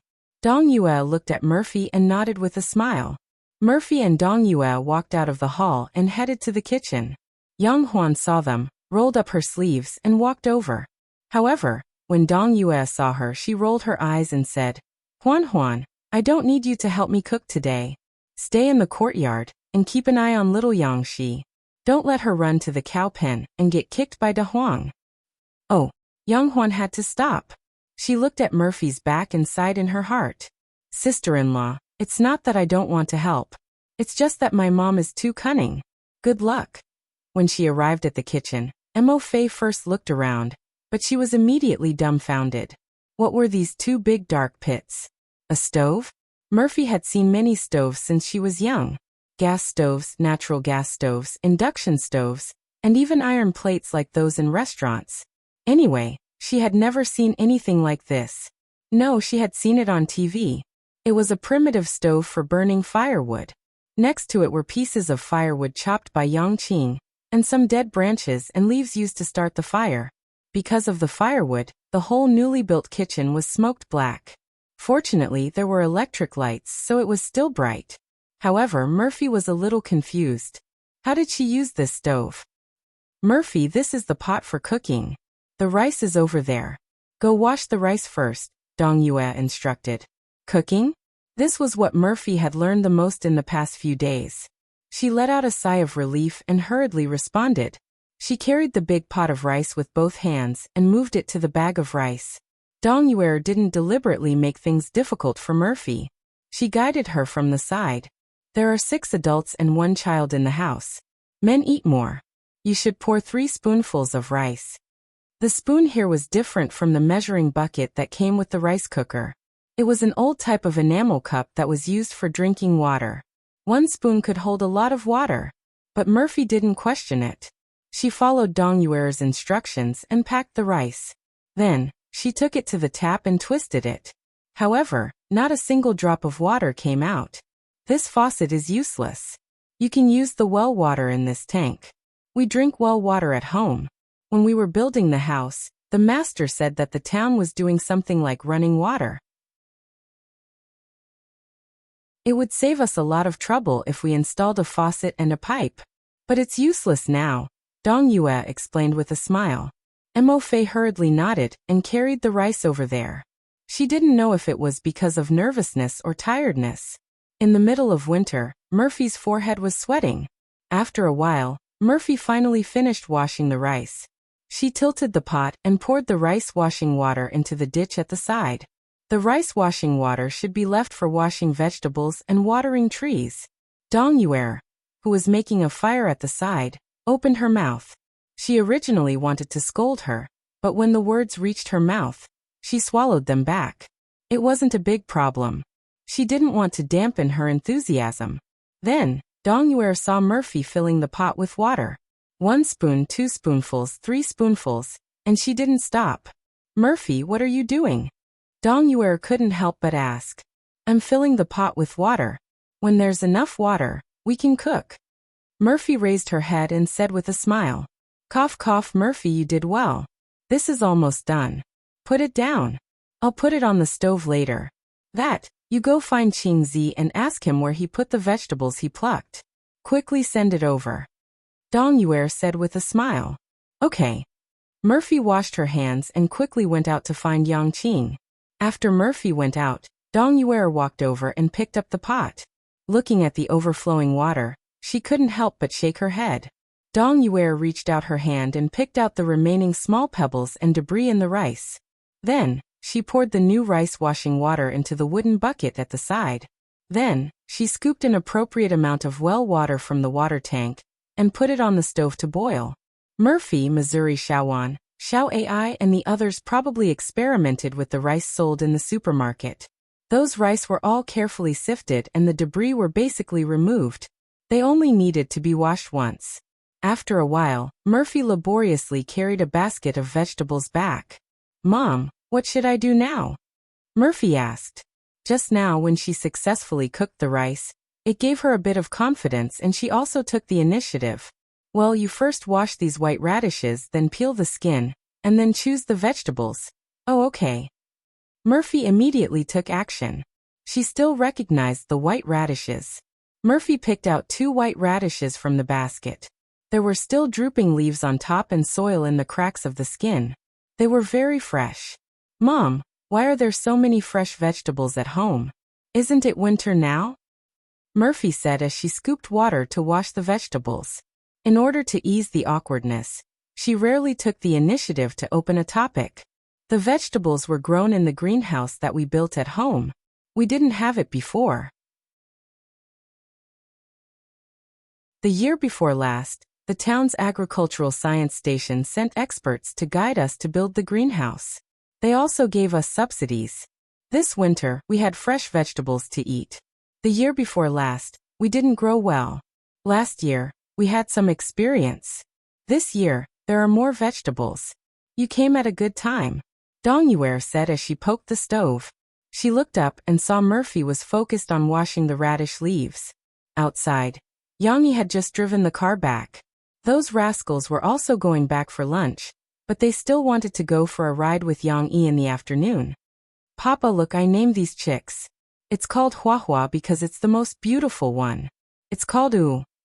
She waited for her father to get out of the car. She couldn't wait to pull her father and pointed at the chickens in the yard and introduced them to him. Where's your mom? Yang Yi asked as he looked at the hall and didn't see Murphy. He felt strange and asked, Mom, where's Mom? She didn't find her mother until now. Yang Huan was sprinkling grains to feed the chickens to Shi. She heard the conversation between Yang Yi and Shi and said with a smile, Sister-in-law went to the kitchen to cook lunch with Mom. Wait a minute, what did you say? Yang Yi thought he misheard. Yang Huan repeated his words. Murphy, she cooks? Yang Yi still couldn't believe it. Murphy used to hire a housekeeper in her own house. How could she cook? Yang Yi didn't believe it. Yes. Sister-in-law must have practiced for several days, right? Brother, you don't know? Yang Huan asked curiously. At this time, Yang Yi suddenly remembered Murphy's gloomy look when she came back a few days ago. He suddenly understood. It doesn't matter. Mom is here.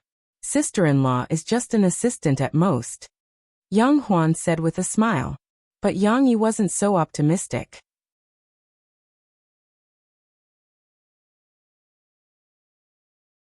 Chapter 370. In the kitchen, Murphy washed the radishes and struggled to move the chopping board. She held the knife and was at a loss, not knowing where to start. Murphy, come over here and help me choose the vegetables. I'm old and my back is a little weak. I can't bend for too long. Dong Yue said at the right time and looked at Murphy with a smile. She had already sorted out the vegetables in the basket just now, which saved Mo Fei a lot of trouble. Okay. Murphy was very obedient. However, when Murphy sat on the small stool and looked at the vegetables, cowpeas, asparagus and so on the ground, she was worried. She had eaten all of these vegetables before, but she didn't know how to deal with them alone. However, she still had to do the work. Murphy picked up a handful of amaranth, hesitated for a moment, and began to pinch out the leaves that were bitten by insects and had small holes. Then, she plucked out a few leaves that looked wilted.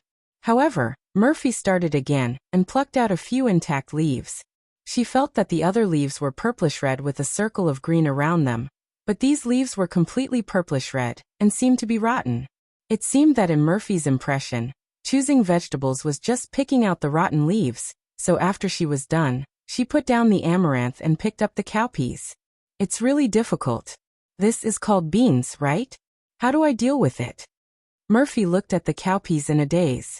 She wanted to use the old method to pick out the bad cowpeas and throw them away, but it seemed that it was difficult to pick, and every one of them looked the same. Just when Murphy was in a dilemma, Yang Yi's voice suddenly came from behind. Mom, Murphy, are you cooking? Murphy turned her head in surprise, and Yang Yi appeared at the kitchen door. You're done with your work? Dong Yue glanced at Yang Yi and didn't understand why he would appear here. Was he worried about his wife? Yes, Junzi and the others went back. Yang Yi smiled and said, I'm here to help. What are you doing in the kitchen? Do you know how to cook? Dong Yue rebuked. Or are you worried that I'll mistreat your wife? Don't worry, I'm just letting Murphy be my assistant. As Dong Yue spoke, her hands did not stop moving. The radish that had just been peeled was chopped into pieces by her with a few chop chop chop. It's not like that. Mom, why are you still looking down on me? I'll cook 2 dishes for you later and show you my culinary skills. Yang Yi smiled as he sat down beside Murphy and took the cowpeas from Murphy's hand. Watch. Yang Yi signaled to Murphy with his eyes. Then, he slowly removed the veins from the cowpeas and threw them into the basin next to him. Murphy immediately understood. She imitated Yang Yi's actions and picked up the cowpeas. Of course, Yang Yi's actions were faster. In just a few seconds, the cowpeas in his hands were ready. Dong Yue was actually not at ease.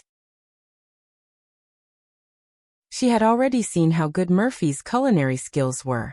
As for her own son, Yang Yi, when he was at home, he was just like his father. He had never cooked before, So Dong Yuer couldn't help but take a few more glances. But Yang Yi's actions were so skillful that it made her stunned. This little rascal, when did he learn this skill? When Dong Yuer added the firewood for cooking, she turned her head again and saw Yang Yi rolling up Murphy's sleeves.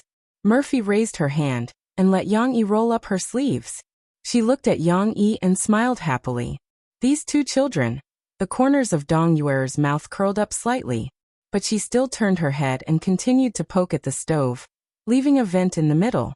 Yang Yi continued to teach Murphy how to pick vegetables while he finished most of the chores. At the same time, he also picked up the good leaves that Murphy had thrown away and taught her how to pinch the roots of the amaranth. Seeing that his mother wasn't paying attention to him, Yang Yi couldn't help but move the stool and sit beside Murphy. He leaned close to her ear and whispered, "Why did you suddenly think of cooking? Didn't you never know how to cook?" Perhaps it was because of Yang Yi's slightly teasing and reproachful tone. Mo Fei pouted her lips a little aggrievedly. She leaned her knee sideways and bumped Yang Yi's leg. "It's all because of you." "What?" "To leave a good impression on your mom." Murphy kept her attention on Dong Yuer. She was afraid that she would see her whispering to Yang Yi. Just like how she was afraid of the class teacher, she whispered angrily. After saying that, Murphy felt a little embarrassed. Yang Yi couldn't help but laugh. He turned his head and glanced at his mother. Then he reached out to grab Murphy's hand. Wet in the winter, her fair hand was a little blue from the cold. He interlaced his fingers with Murphy's and held her hand tightly. He whispered, "You're so cute." Murphy looked at the deep love in Yang Yi's eyes and her heart was filled with joy. The nervousness, self-reproach, and embarrassment from before were all swept away. With Yang Yi's guidance and help, the assistant work progressed very quickly. In a short while all the vegetables were selected. Even the cowpeas were washed and cut into pieces by Yang Yi on the chopping board. During this time, Dong Yuer had also prepared the meat ingredients. "Mom, you can watch over us from the side. Since I'm back, you can enjoy your life." Yang Yi smiled and started to seize power. Dong Yuer was more interested in Yang Yi than Murphy. She simply stopped and stood by the side with a smile. It was as if she was really going to let go of Yang Yi and his wife. Before cooking, they had to start a fire. This wasn't a problem for Yang Yi. In his previous life, his survival skills were even better than Bear Grylls. It was just a firewood stove. With the stove beside it, Yang Yi could draw out the charcoal from the stove. It didn't take long for him to start a fire. "What do I need to do?" Murphy pulled on Yang Yi's sleeve and asked softly, "Help me get the seasoning." Yang Yi patted Murphy's waist and said gently. He didn't dare to let Murphy cook. From the charcoal smell when she came home in the past, no one would be able to eat the dishes she cooked. "Okay." Murphy nodded obediently. After heating up the wok, Feng Yu poured the oil and added the garlic cloves. The entire kitchen was filled with a thick fragrance. Murphy couldn't help but wrinkle her nose and sniff. This fragrance was really irresistible. It was too tempting. The large iron pot used by farmers could cook enough food for more than 10 people. Yang Yi liked it very much because it had a big stomach and a lot of room to perform. Feng Yu could be seen pouring in the ingredients and stir-frying at the same time. His actions were like that of a chef. Dong Yuer was watching from the side. At first, she was still worried. But after seeing Yang Yi's actions, she finally understood that her son had learned how to cook. "Murphy, help me get the salt," Yang Yi said with a smile. In fact, he could go and get it himself. It was just next to him, but Yang Yi had to give Mo Fei something to do. Mo Fei wanted to perform well. "Okay." Murphy was stunned, but she didn't forget her responsibility and quickly went to look for the salt.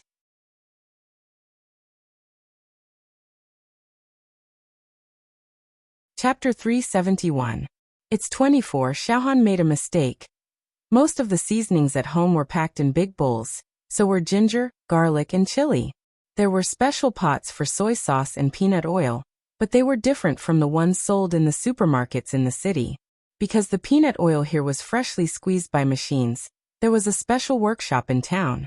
When the peanut oil and soy sauce were used up, they would bring their own pots to buy them. Note 1. But even though it was obvious at a glance, Murphy still searched for a while and finally brought it to Yang Yi. Yang Yi picked up the spoon and prepared to add salt. But when he dug, he felt that something was wrong. The texture was not right, and the salt should not be so soft and sticky. His attention shifted from the pot to the big bowl. Looking at the crystal structure of the salt in the bowl, he immediately understood. Cough, cough. Yang Yi quietly put it aside, pointed to the bowl of coarse salt, and said, "Murphy, bring that to me." Murphy was not stupid. Her big bright eyes had been watching Yang Yi's movements. Seeing that Yang Yi had already prepared to spoon the salt into the pot, but he took it back, she knew that she had taken the wrong one. She was so embarrassed that her face was boiling hot, and her ears were red. She pursed her lips and brought the real salt to Yang Yi. Dong Yue watched for a while, and also had a certain understanding of Yang Yi's cooking skills, so she was relieved. However, she couldn't stay idle. The kitchen was occupied by her children, and there was really nothing for her to do. Dong Yue remembered the chicken outside that she was going to kill. After Dong Yue went out, Murphy finally couldn't help it. She pointed to the bowl of sugar and whispered to Yang Yi, "Yang Yi, isn't this salt?" Yang Yi finally couldn't hold it in and he laughed softly. "You're still laughing at me, I don't understand." Murphy rebuked and hammered his arm. Yang Yi added some water and covered the pot with the lid. Then he turned his head and pointed at the candy with a smile. "Try it." Murphy obeyed and reached out her finger to touch it gently. Her finger was still a little damp from washing the vegetables. Instantly, her fingertips were stained with a thin layer of sugar. She licked it and looked at Yang Yi in surprise. "It's sweet." "Yes, that's right. This is the candy. Look, doesn't it feel a little sparkling and translucent? And then it sticks together." Yang Yi taught Murphy how to distinguish it. "But isn't salt sticky?" Murphy asked, puzzled. "It's not the same. Refined salt is in the form of powder, which is smaller than the sugar particles. Moreover, they absorb the moisture in the air, so the way they stick is different. Sugar cubes are more sticky, while salt cubes are not." Yang Yi analyzed. He smiled and said, "Moreover, we eat coarse salt here. You see, it's all in pieces. It's not your fault that you don't know." "Hey, did Mom see it just now? She must think that my daughter-in-law doesn't know how to cook, so she got angry and walked out." Murphy said, blaming herself. "No. Why would she be angry with you? You just don't know how to cook. What's the big deal?" Yang Yi smiled. "But Yang Huan told me that your family likes daughters-in-law who can cook." Murphy did not relax and frowned. I did have such thoughts in the past. But don't worry, you still have me, right? I can cook and they won't make things difficult for you." Yang Yi patted Murphy's back. "Tell me, how long have you been secretly learning?" In order to make Mo Fei happy, Yang Yi changed the topic and said with a smile, "Not long. I didn't learn well. I wanted to give you a surprise, but it's a pity." Murphy was a little sad. "There's still a surprise, but I'm more touched." Yang Yi took Murphy in his arms and kissed her on the head. He said with a smile, "You silly woman, you've suffered so much for me. You've been doing everything for me. It's my turn to do the same." Murphy felt sweet in her heart, but she still hammered Yang Yi's chest. "No, you have to help me sound out your mom. If she thinks that I can't do it, you have to continue teaching me until I know how to cook." Murphy was still a little worried. Okay. Yang Yi did not need to sound out Dong Yue, because Yang Huan had already become a spy. "Mom, how's my sister-in-law doing?" Yang Huan was holding the wings and claws of the unlucky castrated chicken, so that Dong Yue could cut its throat and bleed it. The chicken's blood was good stuff. Dong Yue collected it with salt water and boiled it in the soup. The cooked chicken's blood was smooth and fragrant, and it was a rare delicacy when dipped in soy sauce. "What's your sister-in-law's job? A teacher? Is he an official?" Dong Yue asked. "Neither. She's a big star, a singing star. You don't like to watch TV. If you do, you'll definitely see her singing on TV." Yang Huan said with a smile. In fact, Murphy's show could not be seen on the TV of the small shop in the east of the village, because it could only receive a few local channels. Singing. Dong Yue frowned. No wonder. She can't cook at all. Tai Zi, on the other hand, is good at cooking. I don't know when he became good at cooking. My brother said that he learned from a chef when he was working outside. He can cook really well, Young Hwan said. Mom, it doesn't matter if my sister-in-law can't cook, right? How many girls in the city can cook? Look at my old school. The students in my class from the county can't compare with the girls in our village. They have never cooked in their whole lives. It's no use even if they have connections now. Dong Yue was in a good mood. She said with a smile. Their children are already grown up. Can I stop them from being together? The chicken in Yang Huan's hand was still struggling. Although it had lost most of its blood, its wings and feet were still shaking violently. Especially the last wave, it was shaking very violently. But after that, the chicken burped, and some warm liquid dripped from its butt onto the ground. Dong Yue let go of the chicken's neck and said to Yang Huan, Besides, although she can't cook, I think your brother's wife is a good person. Yang Huan asked in surprise, Really? You can tell? Yang Huan had already been won over by Murphy's gifts. She was completely devoted to Murphy. Well, let's not talk about her looks. She's very diligent. When she saw me pouring tea, she came to help. She's not like the woman your brother met at the beginning, who only knows how to sit down and wait for food. Although she can't cook, she's willing to stay in the kitchen with you. She didn't say anything even when she was soaking in cold water in the winter. I heard that the girls in the city are spoiled. Your sister-in-law doesn't have such a bad habit. She's a woman who lives her own life. Dong Yue said to Yang Huan with a smile. Although Dong Yue was illiterate and didn't walk out of the valley, she was unusually smart. Otherwise, how could she have tamed Yang Chonggoe? That's right. My brother can cook anyway. It doesn't matter if she can cook. It's fine as long as they can live a peaceful life. Yang Huan said with a smile. Mom, how come I didn't know you were so open-minded? I'm not your father. Your father is stubborn. Humph. Dong Yue snorted proudly at her daughter's flattery.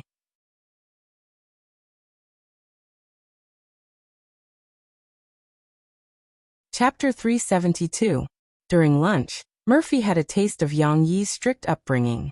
Everyone at the dining table was busy eating. Even if they spoke, they would only say a few words. For example, Yang Huan praised Yang Yi's cooking. Then, under Yang Chonggue's glare, he kept quiet out of fear and continued to eat. The only one who had the privilege to speak was Cece. The little girl was not affected by the atmosphere at all. She told her grandfather and father about the new things she had encountered during her adventure in the yard while pointing at the dishes she wanted to eat. Yang Yi was about to pick up some food for Shishi, but Yang Chonggue was faster. He reached out with his chopsticks and picked up a large amount of food into Shishi's bowl. All of a sudden, the food piled up like a small mountain. Grandpa, I can't eat anymore. There's too much. Shishi held the small spoon and did not know where to start. It's good to eat more. It's good for your body, Yang Chonggue said to his granddaughter with a smile. Shishi did not like to have so much food piled up in her bowl all of a sudden.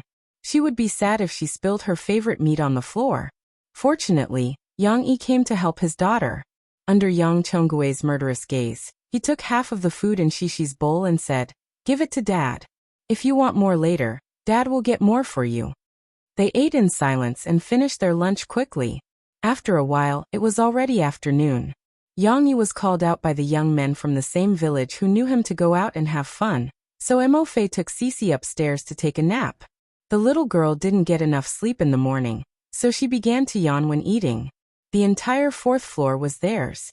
There were 2 big rooms next to each other, but there was very little furniture. The room they were living in now had a bed, a wardrobe, a desk and 2 chairs. In the whole room, only the bed and bedding that Murphy and Shishi slept in were new.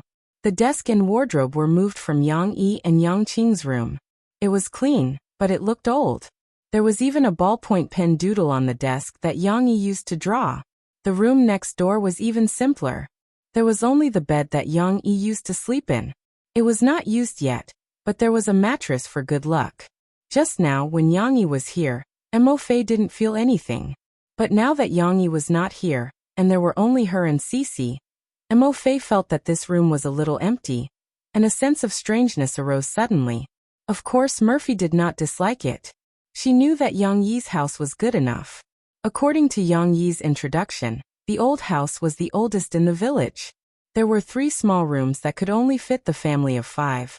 Compared to the houses that she had seen in the car today, Murphy felt that she was very lucky. At least she was still living in a building. She heard that the tiles had not been laid yet. But wasn't this better than those old houses that were dark and dusty? Not all of the old houses in Anqing province could be called Hui-style buildings. Shishi, what do you think of Grandpa's house? Is it fun? Murphy turned to Shishi. She stretched her arm out of the blanket and gently touched her daughter's little face. It's fun. Mom, Grandpa said that he would take me to a very fun place in the afternoon. The little girl turned over to face her mother and smiled sweetly. Also, let me tell you, Grandpa has 2 little calves. They're very small. They're not as big as Mom.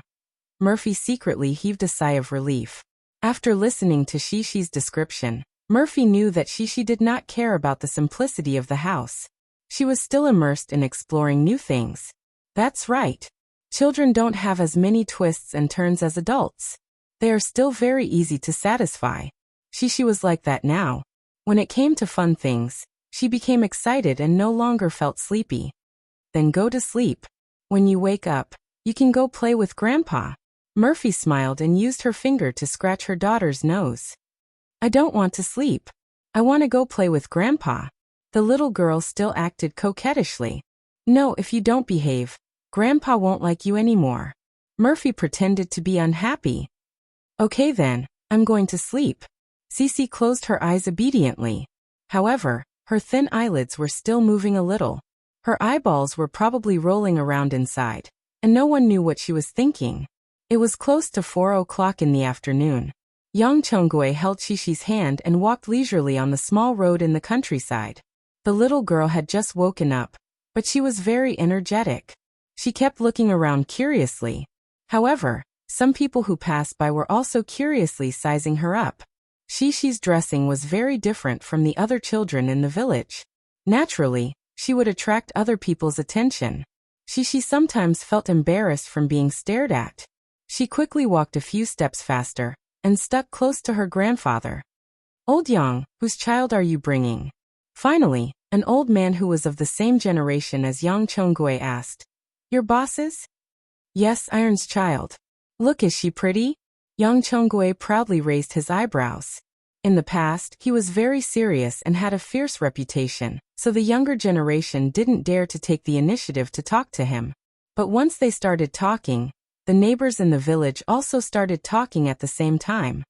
Beautiful, the children in the city are beautiful. Old Yang, your family is rich now. Iron gave you money to build a house, drove a big car back, and married a wife in the city to have a child.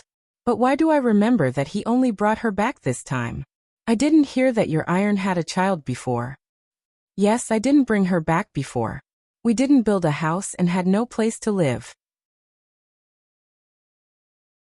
I was afraid that the child would be wronged.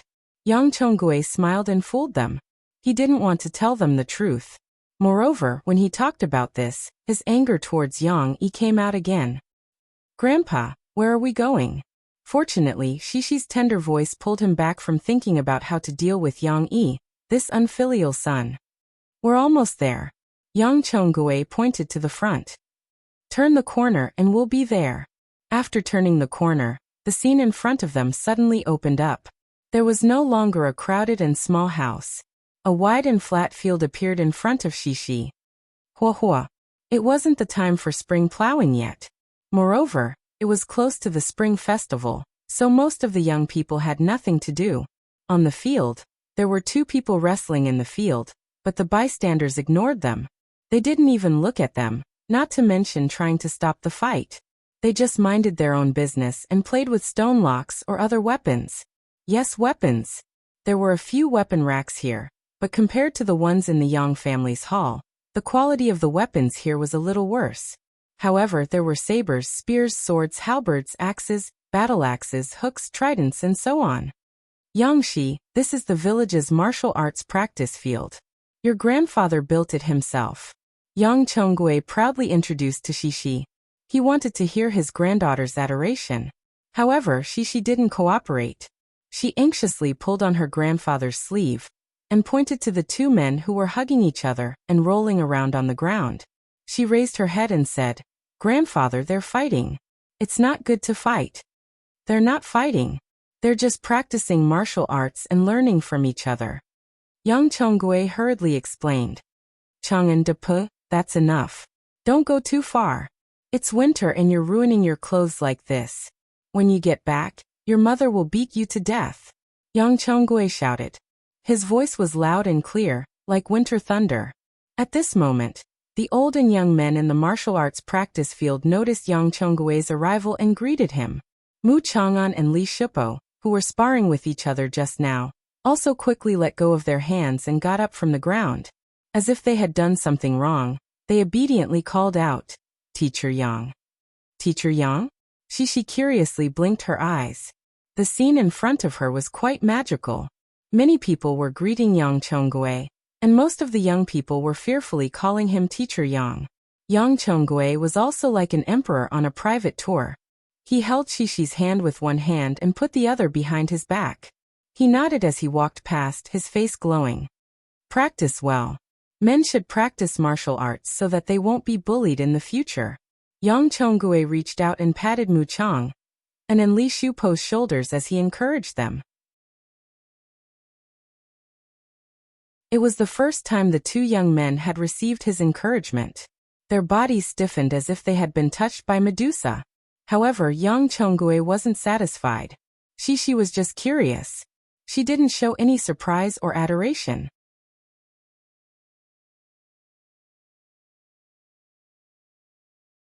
Chapter 373. Yang Chonggui led Shishi through the middle of the martial arts practice field. Shishi followed her grandfather with small steps. She nervously looked at the people holding spears and swinging axes. After several conversations about Shishi's identity, Yang Chonggui took Shishi to an empty place. "Yang Shi, Grandpa will play a trick for you, okay?" Yang Chonggui's dignified appearance was swept away. With a smile, he kindly said to Shishi, "Okay." Shishi happily clapped her hands. Her reputation as the king of support was not undeserved. Yang Chonggui nodded with satisfaction. He pointed to the big stone weight on the ground that seemed to weigh 60 to 70 pounds and said, "First of all, Shishi, you take this stone weight and see if you can lift it." Shishi curiously looked at it. She really did as her grandfather taught her. She grabbed the handle of the stone weight and wanted to lift it up, but how was that possible? The little girl used all her strength, but the big stone still did not move. "You can't catch it, right?" Yang Chonggui said to his granddaughter with a smile. "This is a big stone. It's so heavy." The little girl pouted and shook her head at her grandfather. Not being able to lift it, Shishi was a little unhappy. "Grandpa can catch it, do you believe me?" Yang Chonggui patted his chest and asked. However, Shishi did not shake her head. Instead, she nodded seriously. "Do you really believe it?" The little girl did not play by the rules. Yang Chonggui's prepared words were choked in his throat. It was very uncomfortable. "Grandpa is very powerful." Shishi was still as supportive as always.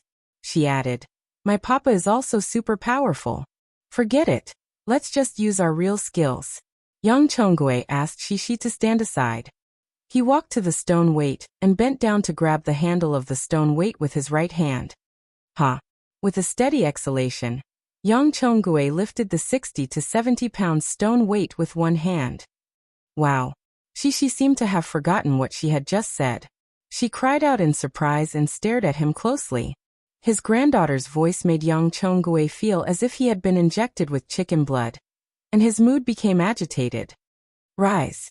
He roared again, raising the stone lock high above his head. Actually, Yang Chonggui didn't shout because the stone dumbbell was too heavy. Yang Chonggui did it on purpose. He probably put on a posture that made it look like it was very difficult for him to lift it up, but in the end he still lifted it up. The effect was also very obvious. Shishi stared straight at it. The little girl clasped her hands in front of her and looked at her grandfather nervously, afraid that the stone lock would fall down. Following that, Yang Chonggui really gave it his all. He played with the stone lock until it looked like a flower. Lifting and chopping were all child's play. single flower, flipping flower, floating flower, side arm, side horse, and so on. A series of moves. A heavy stone lock flew up and down. It was as heavy as Mount Tai and as light as a butterfly. It was dazzling. Shishi watched until she forgot to cheer. Finally, Yang Chonggui came up with a difficult lock on the elbow. He threw the stone lock up, and then caught it with his elbow. This move was very thrilling. There was a sense of danger that the stone lock would smash this white-haired old man into meat paste. Shishi watched in fear and surprise. She only breathed a sigh of relief when she saw her grandfather catch the stone lock. However, the cheers of the surrounding villagers entered Shishi's ears, and the little girl became happy again. Uncle Gue is still old but vigorous. You little rascals who play all day long. Why don't you hurry up and learn from Uncle Gue? The middle-aged man from before said with a smile. Shishi roughly understood his slightly accented Mandarin, and couldn't help but puff out her small chest. How is it? Grandpa's stone lock, is it good? Yang Chonggui put down the stone lock, wiped the sweat from his forehead, and asked with a smile. After all, he was almost 70 years old. Although his body was still very strong, it was not as strong as it used to be. It's good. Shishi jumped on the ground and said happily, Grandpa is super awesome. Yang Chonggui finally saw the admiration he wanted to see in his granddaughter's eyes. He was gratified and smiled while stroking his beard. Dinner was still prepared by Yang Yi and Murphy. Murphy could help with one more thing: watching the fire. Originally, Yang Yi didn't want Murphy to do this. Sitting in front of the stove, the smoke and the fire burned. However, Murphy learned how to stuff firewood and how to unblock the vent to make the fire burn brighter. She liked this job and insisted on watching the fire for Yang Yi. Yang Yi put the plucked and gutted chicken into the pot to cook. Then he looked at Murphy, who was staring at the firewood, and said, You worked in the kitchen with Mom at noon. Later. Do you know what Mom said about you? What did she say? Did Mom tell you? Murphy was nervous. She stood up hurriedly and looked at Yang Yi. Yang Yi deliberately said expressionlessly, She didn't tell me. Yang Huan helped you sound her out, and then told me. What did she say? Did she say that I'm stupid and can't do anything? Murphy looked at Yang Yi's face and asked sadly. Of course not. Mom praised you. She said that you're hard-working and a good woman. Yang Yi suddenly laughed. He rubbed Murphy's head with his palm. His fingers were not clean. Ah. Murphy couldn't believe it. She asked stupidly, Really? Mom didn't see that I can't cook? She saw it. How could you not see it with your mediocre cooking skills? But my mom didn't care about it. She saw how hard-working you were, so she gave you a passing grade. Yang Yi drew a line in front of his chest. You're lying. It's not a passing grade. Murphy became smarter this time. She hammered Yang Yi's arm in embarrassment and said, You just said that Mom praised me. I am a good woman who lives a good life. Mo Fei repeated this comment with a joyful smile on her face. I've always felt that you're good at living. That's why I like you so much. Yang Yi pretended to be jealous. Why didn't I see you feeling gratified by my evaluation? You're a big baddie. You even lied to me. Murphy giggled as she playfully twisted her body. At this moment, Shishi came back from the training ground with her grandfather. The sky wasn't completely dark yet. The little girl couldn't wait to run to the kitchen and tell her parents about her experience in the afternoon. What training ground, what rock dance, what broadsword playing, all of these were new to Shishi. Murphy wasn't surprised that Yang Yi's father knew martial arts.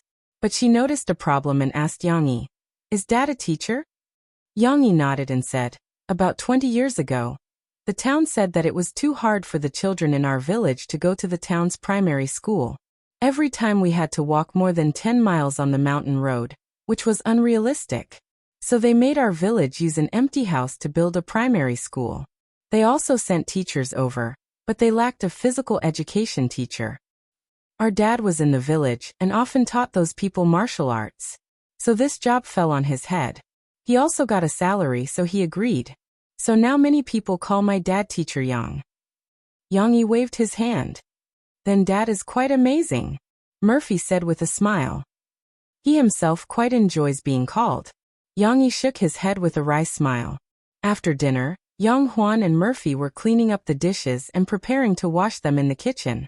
Dong Yue and Yang Chonggui looked at each other and said, "Taizi Murphy, there's something I've always wanted to ask." "Mom, go ahead." Yang Yi nodded. Have you and Mo Fei held a banquet in the city?" Dong Yue was worried that Murphy would think too much. She waved her hand and said, "I don't mean anything else. In our village, there's an unwritten rule. When you get married, you still have to hold a wedding banquet and invite friends and family to gather. Only then can your relationship be considered confirmed."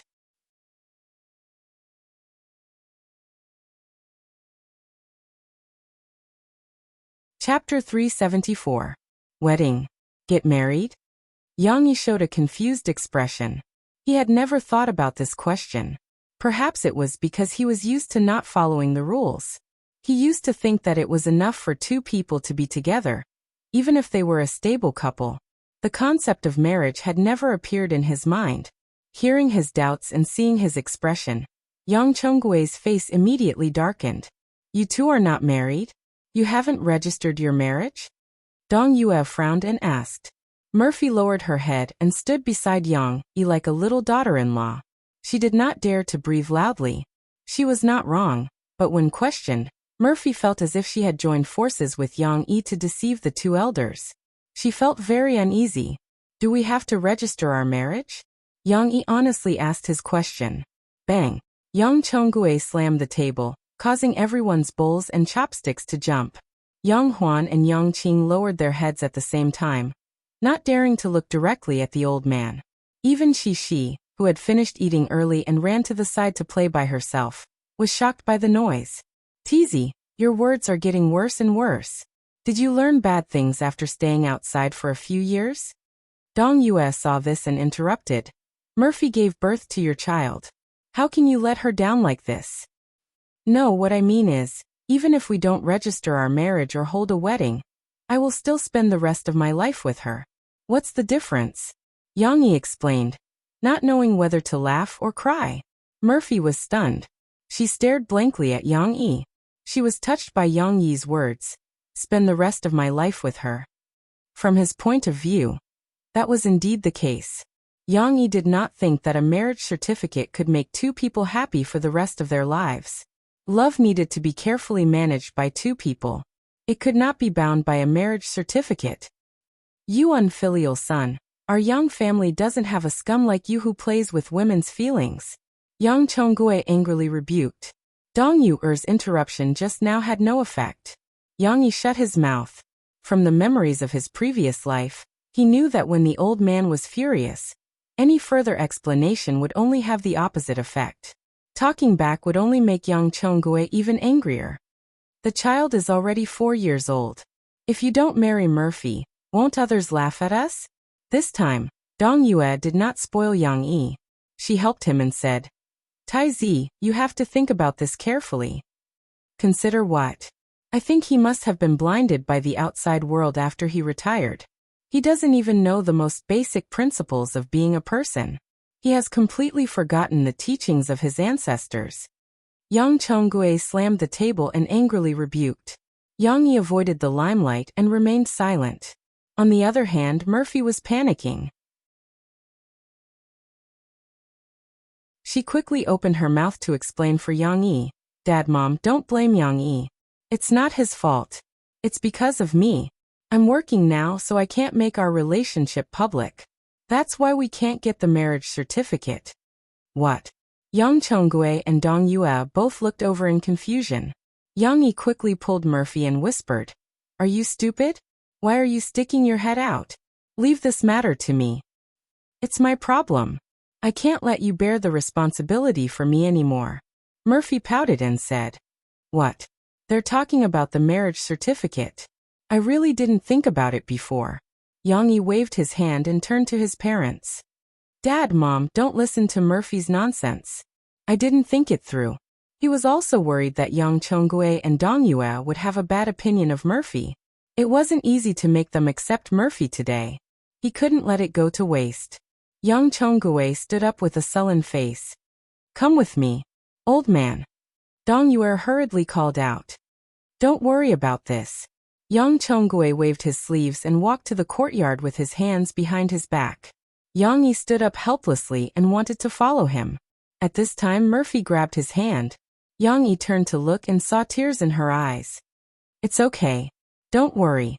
Yang Yi gently patted Murphy's hand and signaled to her with his eyes to his mother. "Go and wash the dishes with Huan Huan." Yang Yi followed Yang Chongwei to the courtyard. Then Yang Chongwei took out the key and opened the door of the ancestral hall. The ancestral hall was an independent tile-roofed house. However, there was no electric light inside. There was only a dim kerosene lamp and a few red incense sticks flickering. Yang Chongwei didn't say anything. He took a lighter from the square table in front of the ancestral tablets and lit the 2 candles on the table. Only then did the ancestral hall become brighter. "Kneel." Yang Chongwei didn't look at him. Instead, he stood in front of the ancestral tablets with his hands behind his back.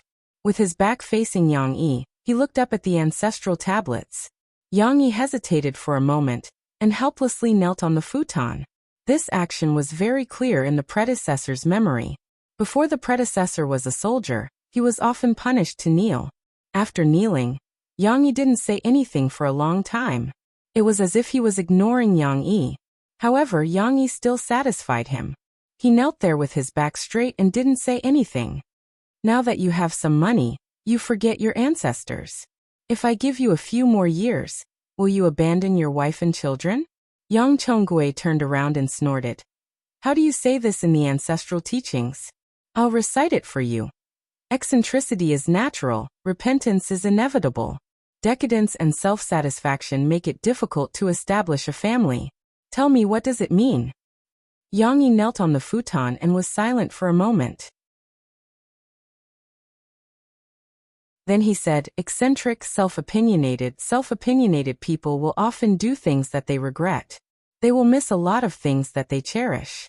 A decadent, lazy, addicted, and unmotivated person will also find it difficult to establish a family." These ancestral teachings in the past, Yang Chongwei made the 3 siblings copy and recite them. If they couldn't remember, they would be beaten. How could Yang Yi not remember? In front of the ancestral teachings, you have to think about it for an hour and see where you went wrong. If you can't figure it out, you can kneel here tonight and don't go back. Yang Chongwei waved his sleeves and left Yang Yi in the ancestral hall. He left the door ajar and walked out. In Yang Chongwei's opinion, Yang Yi was getting more and more outrageous. If he didn't teach him a lesson, he would be too arrogant. He also knew that someone would try to persuade him, so he didn't stay at home. He would come back later. Yang Huan had been watching secretly. Then she quickly ran to the kitchen and reported to Murphy, who was panicking. "Sister-in-law, my brother must have been punished by my father. I heard it. It seemed to be an hour." Yang Huan whispered to Murphy. "Ah." Murphy was about to cry. "Yang Yi was punished because of me? It's not all your fault. My brother is an idiot. He shouldn't have said that and annoyed my father." Yang Huan took Murphy's hand and said, "But don't be afraid. An hour is a light punishment. Last time, my brother got drunk and got into a fight with the villagers. My father whipped him twice and punished him to kneel for a night. The next day, his legs didn't even belong to him. But it's so cold now." Murphy's eyes were red. She said, "Where is Yang Yi? I'll go accompany him."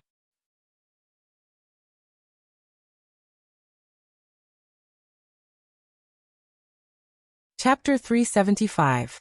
Murphy could not enter the ancestral hall, not to mention that she was not listed in the Yang family tree. Even if she was, she could not enter the ancestral hall. The ancestral hall of the Yang family was quite open. Because of the heavy casualties in the war, Yang Chongwei was the only one left in the family.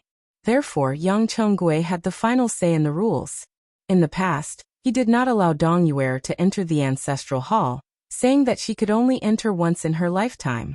Later, he could not dissuade his wife, so he reluctantly changed the rule that all the women in the family could enter the ancestral hall to worship the ancestors together during festivals. But now, Murphy could not enter the ancestral hall, and Yang Huan did not dare to secretly bring Murphy in. If the old man saw it, Yang Huan would be beaten up. What should he do? Yang Huan rolled his eyes and said with a sly smile, "Got it. Follow me." Yang Yi knelt in the gloomy ancestral hall. The cold wind of the night kept coming in through the crack of the door. Fortunately, his body was strong and he was not afraid of the cold. Therefore, he calmly knelt down. In his mind, he was still criticizing the tradition and ignorance of his old man. He felt that the saying eccentricity is natural in the ancestral teachings could be applied to his old man. Of course, he was just criticizing Yang Chonggui's way of doing things. Yang Yi had already figured out the reason why Yang Chonggui blamed him. He realized his mistake. Someone once said, "The essence of a person is not an abstract thing inherent in a single person. In reality, it is the sum of all social relationships." After all, he was still living in this world. He could not turn a deaf ear to social customs just because of his casual attitude. He was also a man with a family. Even if he looked down on the binding force of the certificate, he should know the significance of the promise to Murphy. In the quiet ancestral hall, Yang Yi thought a lot. However, the silence was soon broken. A faint rustling sound came into Yang Yi's ears. In the dim and quiet ancestral hall, it was very loud. Yang Yi frowned and looked over. His hearing and eyesight were very good, so he quickly found the source of the sound. Then he saw a pair of eyes in a ventilation hole in the corner. The eye blinked and then retreated. "Sister-in-law, look, big brother is inside." Young Huan's voice was heard. After a while, a pair of familiar eyes appeared at the entrance of the cave. It was Murphy's. Yang Yi recognized her immediately and saw her sad expression when she saw him kneeling there. "Murphy, it's not a big deal. I'll stay for another half an hour or so. You should go back quickly. It's cold outside." Yang Yi spoke before she could. Murphy heard it. Although it was a little fuzzy outside, she heard the second half very clearly. She pursed her lips and stubbornly said, "No, I want to accompany you." "Why are you accompanying me? I'm not cold inside, but you'll freeze outside." "Fool, listen to me." "I don't want to listen to you. I don't want to see you being punished for me." Murphy finally held back her tears and talked back. "I'm not being punished. In our family, it's normal to be punished. If you don't believe me, ask Huan Huan. Do Yang Qing and I get punished often?" Yang Yi coaxed her. Yang Huan also pulled Murphy and said, "Yes, it's only an hour. It's okay. Let's not wait here. Otherwise, when my father comes back, things will be worse." Murphy was persuaded to leave by Yang Yi. However, she did not go back peacefully. Instead, she went upstairs to get a coat for Yang Yi and asked Yang Qing to bring it to him. Then she went to find Dong Yue. Although she was a little nervous without Yang Yi, she still plucked up the courage to tell Dong Yue about her and Yang Yi's current work situation. She explained why they were not married yet and wanted Dong Yue to help her reconcile. At this time, she still did not understand what had just happened. She ran over, held her mom's hand and asked, "Mom, where is Papa?" Now that it was dark outside the big house and she couldn't see anything clearly, Cece was a little scared and didn't dare to explore the courtyard again. However, her parents weren't playing with her, and her most adorable grandfather wasn't around either. The little girl finally felt bored. Murphy pulled Shishi into her arms, gently stroked her hair, and whispered, He has something to do now. He'll be back soon." But Dong Yue looked at Cece with a smile, and an idea came to her mind. She said to Mo Fei, "In fact, what I usually say has some effect. But now the old man is angry. He won't listen to anyone. It's useless for me to persuade him. If he makes Tai Zi kneel until dawn, he will not recognize his family. But I think there is one person who may be useful to persuade him." "Who?" Murphy asked anxiously, like a drowning person grasping at a straw. "Little Yangshi," Dong Yue said with a smile. After a while, Yang Chonggui came back slowly with his hands behind his back. He was not in a hurry to talk to Yang Yi in the ancestral hall. Instead, he went back to the hall and saw Dong Yue. He ordered, "Yue, pour me a cup of tea." But as soon as he sat down in the armchair, a little girl walked over with a teacup. "Grandpa, I'll give it to you. Have some tea." Shishi's clear voice came before she arrived. "Io, put it down. Give it to Grandpa. Why are you serving Grandpa tea? What if it's hot?" Yang Chonggui looked anxious. Before he could even warm his seat, he hurriedly got up and went to greet his granddaughter. He took the teacup from her hands and scolded her. Hee, it's not hot. She smiled sweetly at Grandpa. Young Chongwei touched the edge of the cup. He had a rough idea. He took a sip and put it down. It was not hot. The tea was warm. It seemed that someone had already prepared it. It's not hot. This is a porcelain cup. If it falls, it will hit your foot or cut your foot. Young Chongwei picked up Shishi and sat on the armchair. Although he was talking to his granddaughter, everyone knew who he was talking about. Grandpa, Grandma said that you locked up my papa. Shishi pouted and said, Grandpa, don't be angry, okay? My papa is not a bad guy. Oh, Shishi said while shaking Yang Chongwei's hand. Even if Yang Chongwei had a heart of stone, he would not be able to resist such a childish act. But your father didn't do something well, so Grandpa is angry. Yang Chongwei explained. But don't lock him up, okay? I'm scared. Shishi said sadly. Papa is disobedient. I'll ask him to apologize to you, okay? Papa said that if you know your mistakes, you're a good child. Don't be angry, okay? The little girl's voice was soft, and Yang Chongwei didn't know how to deal with her. He couldn't harden his heart to Shishi, and after being coaxed by his granddaughter, his anger had already dissipated. Okay. I won't punish your father. Young Shi, don't cry. Grandpa promises you that your father will come back immediately. Young Chongwei saw that Shishi's eyes were red and quickly said, Really? Shishi held back her tears and looked at her grandfather in surprise. Of course, Grandpa's words are a gentleman's words. Grandpa will ask your father to come back now. Young Chongwei looked at his granddaughter's surprised eyes and immediately patted his chest and said heroically, Grandpa, you're so nice. Shishi leaned over and kissed her grandfather on the cheek. At this moment, Yang Chongwei, who was still a little stiff, couldn't hold on anymore. He revealed a smile, and the wrinkles on his face were like blooming flowers. They had never been so wonderful.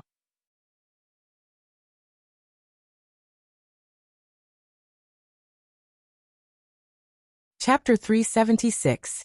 Creak. The door of the ancestral hall was opened, and Yang Chongwei walked in slowly. You have a good daughter.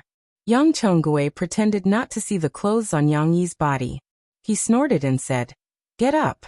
Yang Yi slowly got up from the ground. After kneeling for an hour, his knees were a little sore. With a thought, a warm current gushed out from his dantian and hit the blood vessels there. The soreness immediately dissipated. Daughter? Yang Yi was a little confused. Did Shishi do something? Yang Chongwei ignored him and took care of the altar. After a while he said slowly, Do you know why I asked you to kneel? Yang Yi was silent for a while and said softly, Lack of responsibility. That's one reason. Yang Chongwei took out a few incense sticks, put them on the kerosene lamp and lit them. There's another reason. Now that you've made a lot of money, you can't call home as much as when you were in the army. The old man's intuition was very accurate. Although he didn't suspect whether his eldest son's identity had changed, he could sense that Yang Yi maintained an inexplicable distance from home, and this place despite his seemingly friendly appearance. How could he not be estranged? This guy was not the real Yang Yi. Yang Chongwei was more talkative now. You can't forget your ancestors. No matter how much money you make, you can't go against your conscience. You can't forget that you're a descendant of the Yang family. Our Yang family has been loyal for generations. We shed our blood for the country and the people, and we repay our neighbors. We support each other.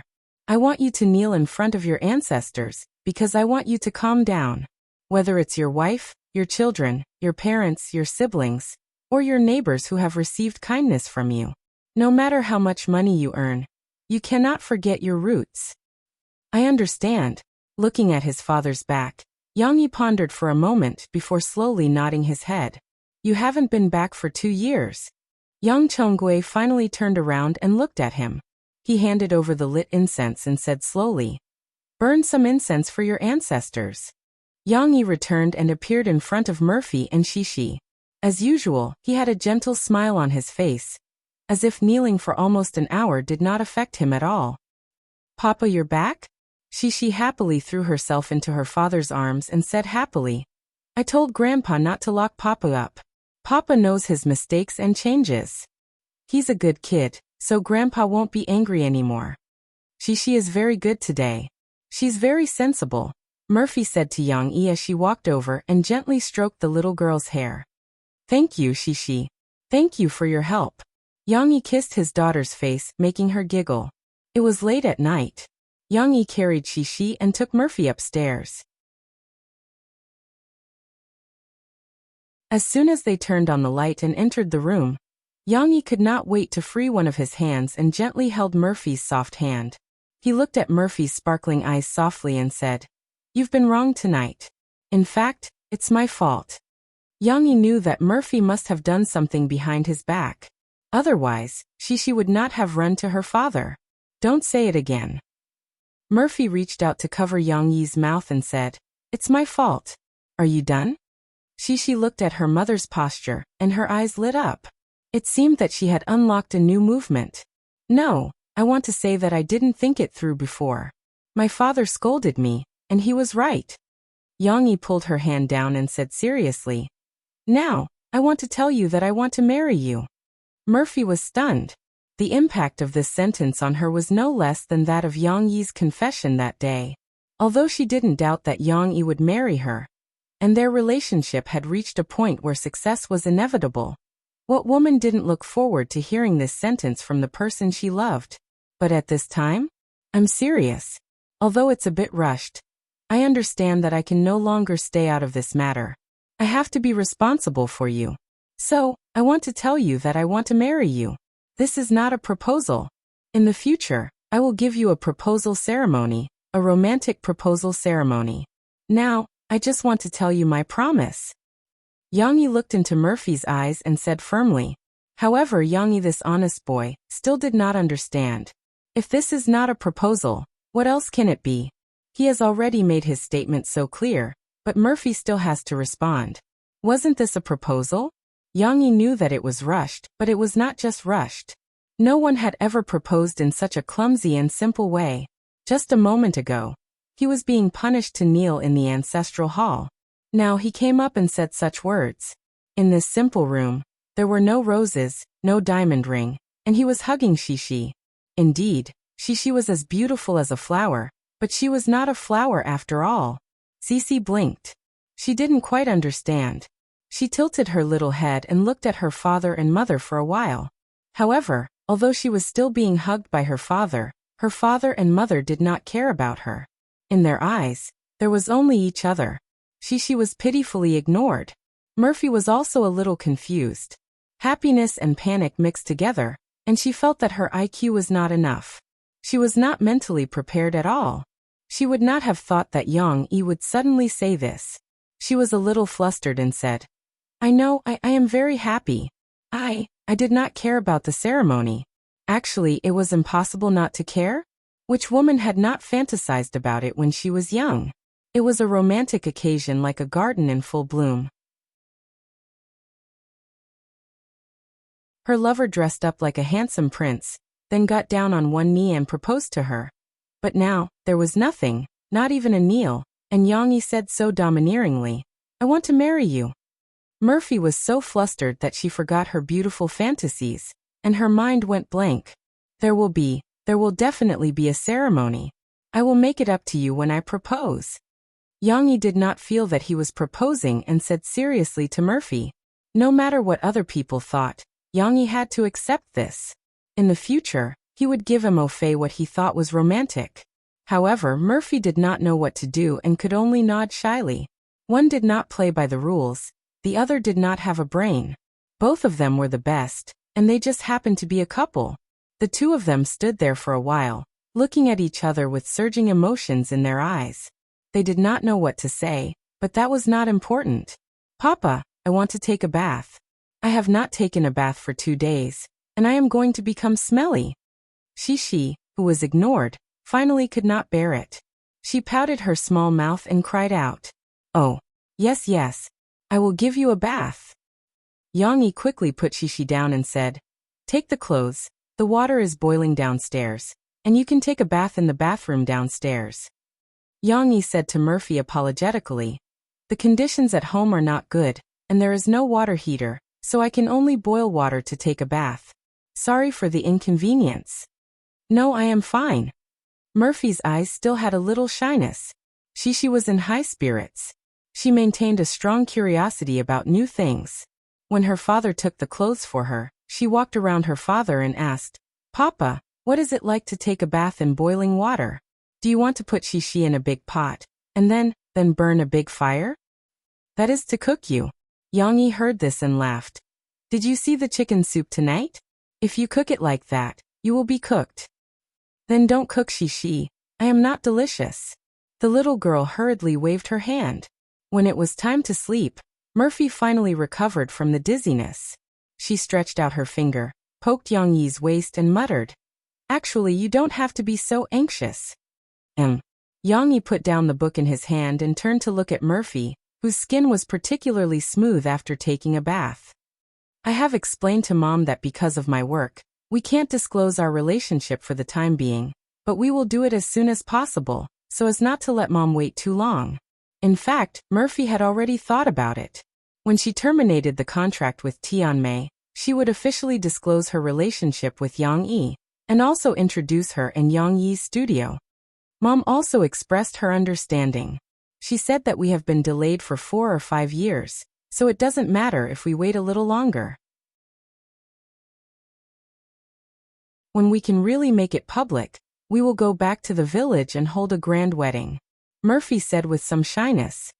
"Well, but it doesn't matter. I just want to tell you that I have made up my mind."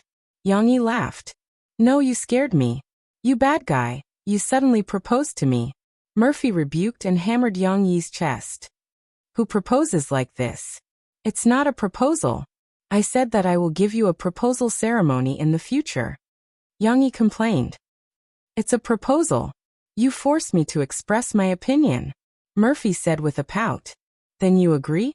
Yang Yi asked with a smirk. No, I want you to give me a super romantic proposal, or I will be unhappy." Murphy turned her head on the pillow. Fortunately, she was sleeping soundly, otherwise she might have been woken up. There will be. Yang Yi held her in his arms and didn't let her move. Then, he lovingly kissed her forehead and said with a smile full of love, "Umph." Murphy hummed like a piglet. After a while, she leaned on Yang Yi's arms and whispered, But we can still get the certificate first.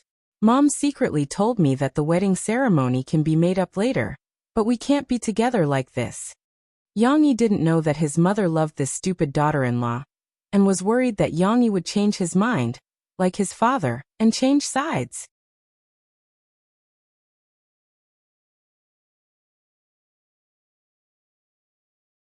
Chapter 377. On the second day after returning home, Yang Yi still followed his own schedule. He woke up early and ran 2 laps around the village. However, it was different from the city. The people in the village woke up very early. During the first lap, the sky was blue and the roosters were crowing. Some people had already started to move around. After running the second lap, many people had already started to draw water from the well. When they saw Yang Yi running past, those who knew him even greeted him. Finally, when he passed by the martial arts practice field, Yang Yi was surprised to see that his old man was training a group of young men in their teens to 20s. Hum, a scene in full swing. Young Chonggui was wearing a short jacket in the middle of winter. He led them in front, and taught them move by move. Although he was not monitoring them, those young men who were usually naughty did not slack off. Every punch was very serious. Wasn't the school holidays already? However, Yang Yi soon felt relieved. He remembered that when the old man trained the 3 of them, they also trained in winter and summer. However, Yang Yi ran home and woke Shishi up. He took a tree branch and asked her to practice swordsmanship with him. Not long after, young Chonggui returned. When the old man saw his precious granddaughter practicing the horse stance and waving the tree branch with a straight face, he immediately jumped up. "You rascal, what are you doing?" Young Chonggui stared at him with his eyes wide open. He took the horsewhip hanging from the tree beside him, and swung it in the air with a loud bang. Yang Yi was shocked and quickly stood in front of his daughter. Without waiting for Yang Yi's reply, young Chonggui reprimanded him bitterly. "Yang, she is still so young and you're letting her practice martial arts. Isn't this ruining the child? Yangshi, come here. Grandpa is here. In the future, if your father forces you to practice martial arts again, tell Grandpa to beat him up. Shishi poked her head out from behind her father's butt. She blinked and asked in confusion, Grandpa, I'm 4 years old. The little girl thought that her grandfather was asking about her age. Even 4 years old won't do. How can a girl practice martial arts so early? Boys could only start practicing martial arts after they were 5 years old. Girls would have to wait until they were at least 6 years old. Yang Yi's body hasn't even fully recovered yet, and you're already making her do the horse stance. What if she grows into bow-legged in the future? Yang Chonggui pushed Yang Yi away and carried Shishi up with heartache. Yang Huan, who was helping Yang Qing draw water from the well, curled her lips and whispered to Yang Qing, Second brother, I remember that when father taught me martial arts, I was 5 years old, right? Why did you arrest me so early in the morning? Yang Yi responded with a wry smile. He was a taciturn person and spoke even less than Yang Chonggui. He was comparable to Yang Yi in the past. I can only start practicing martial arts at the age of 5? Who set the rules? Yang Yi asked with some doubt. In his previous life, he had been fighting with the Grim Reaper ever since he could remember, constantly learning and killing. The rules set by our ancestors. Yang Chonggui pinched his granddaughter's calf and casually brushed Yang Yi off. He then asked with concern, Does it hurt? Yangshi. It doesn't hurt. I'm used to it. Grandpa, what's bow-legged? Shishi giggled. It's like this. Yang Chonggui put Shishi down and spread his legs, arching them like a crab as he walked wobbly. Hee Grandpa, you're so funny. The little girl was amused. She also learned from Grandpa and walked with bow-legged like a crab. Yangshi, yes, that's right. You can't learn martial arts like your father in the future. You have to wait until you're 5 or 7 years old. Yang Chonggui reminded. After playing with Grandpa for a while, Shishi skipped to the kitchen and reported to her mother what Grandpa had just done. Yang Chonggui then turned to look at Yang Yi. His scrutinizing gaze made Yang Yi's hair stand. Wasn't it just a mistake to let Shishi start practicing martial arts too early? Couldn't she just admit her mistake and change? Yang Yi felt that his grandfather was making a mountain out of a molehill. I saw you running outside the village this morning. Yang Chonggui finally opened his mouth. Yes. Yang Yi froze for a moment and nodded. All these years, your martial arts haven't fallen behind? Yang Chonggui asked. My fists never leave my hands, and my music never leaves my mouth. Yang Chonggui showed a trace of relief. It turned out that he wasn't still hung up on the matter just now. The old man began to take off his cotton-padded jacket, revealing the coarse cloth on his upper body. He slowly said, We haven't sparred for 2 years, right? Come, let me see if you're talking nonsense. Yang Yi was a little hesitant. He hesitated and said, Dad, you're old. What, you still look down on your dad? Yang Chonggui snorted. I taught you this martial arts. Let me tell you, no matter how old your dad is, he's still your dad. I can beat you up without a problem. Yang Yi was silent, although he couldn't help but complain in his heart.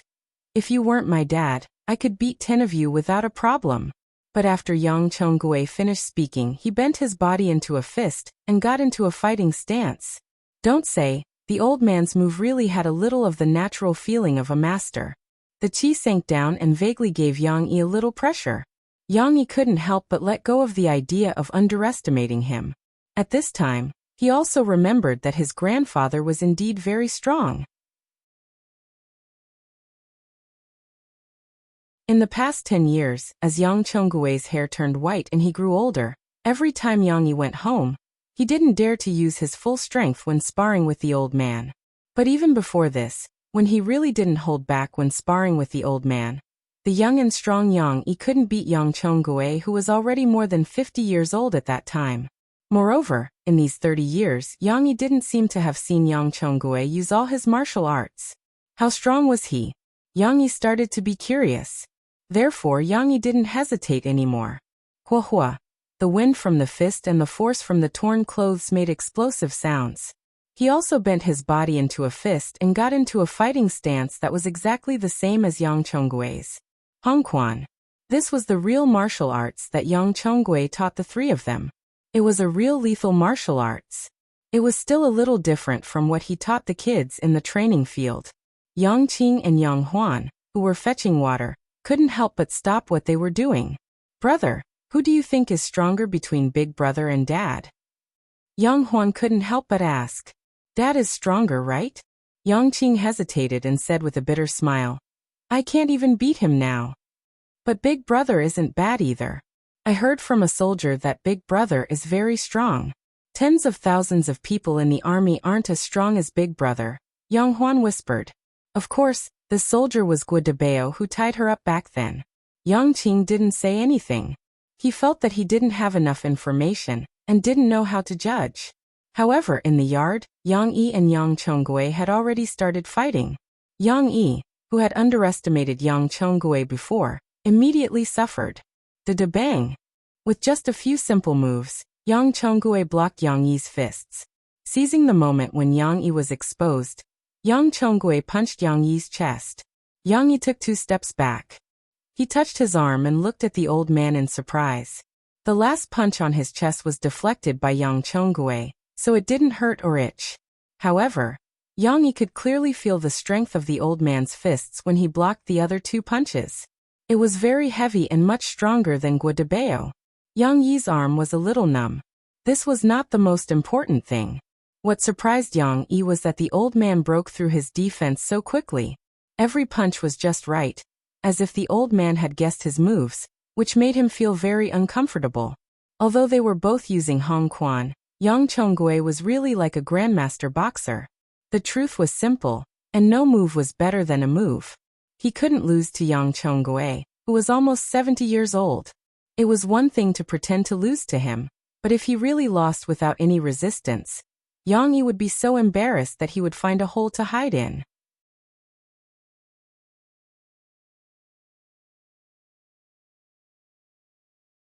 Chapter 378.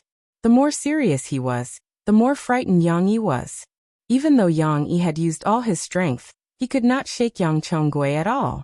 Yang Chongwei was like an old tree with roots and was as steady as Mount Tai.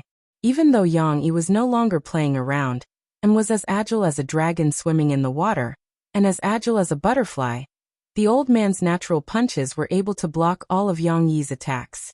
On the other hand, the old man's casual and sudden attacks were always so unexpected. Moreover, they hit when Yang Yi's attacks were at their fiercest, causing him to hurriedly withdraw his moves and be exhausted from parrying. It was very uncomfortable. After a few rounds, the old man with white hair was still breathing steadily. He was as steady as a mountain, like a grandmaster. Was this the same old man who was always so rustic? Previously, Yang Yi did not think much of the memory of his predecessor. He felt that it was not the old man who was too strong, but his predecessor who was too weak. But now, it seemed that Yang Chongwei's kung fu was indeed unfathomable. While he was surprised by Yang Chongwei's kung fu, Yang Qing and Yang Huan's jaws dropped to the ground. Yang Qing had no idea that Yang Yi was so strong, and so was Yang Huan. These 2 guys were not as obsessed with martial arts as Yang Yi, so even Yang Qing was not as good as the old Yang Yi. But he knew that his father's kung fu was very strong. It was just that he did not expect that his elder brother could be so close to the old man. It seemed that his kung fu had improved a lot over the years.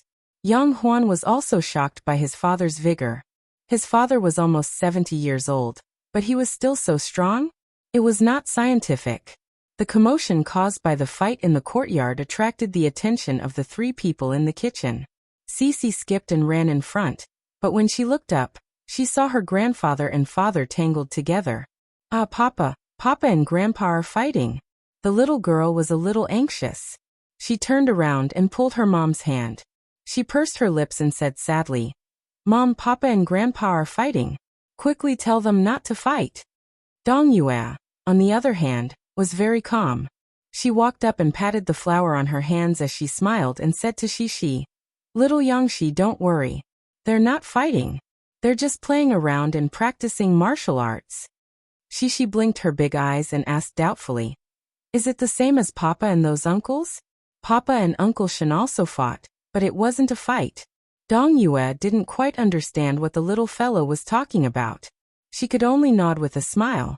At this moment, the situation on the battlefield changed. Having met his match, Yang Yi, the martial arts maniac, was also excited. In order to find out his father's true strength, he decided to use his secret weapon, internal energy. Qi sank into his dantian, and several warm currents flowed into his limbs and bones. Yang Yi's strength suddenly increased. With a shake of his forearm, he shook off Yang Chonggui's hand, and then punched out. Yang Chonggui parried in time. His arms blocked Yang Yi's powerful punch, but he was forced to take 2 steps back. "Stop!" Yang Chonggui shouted, and jumped out of the circle.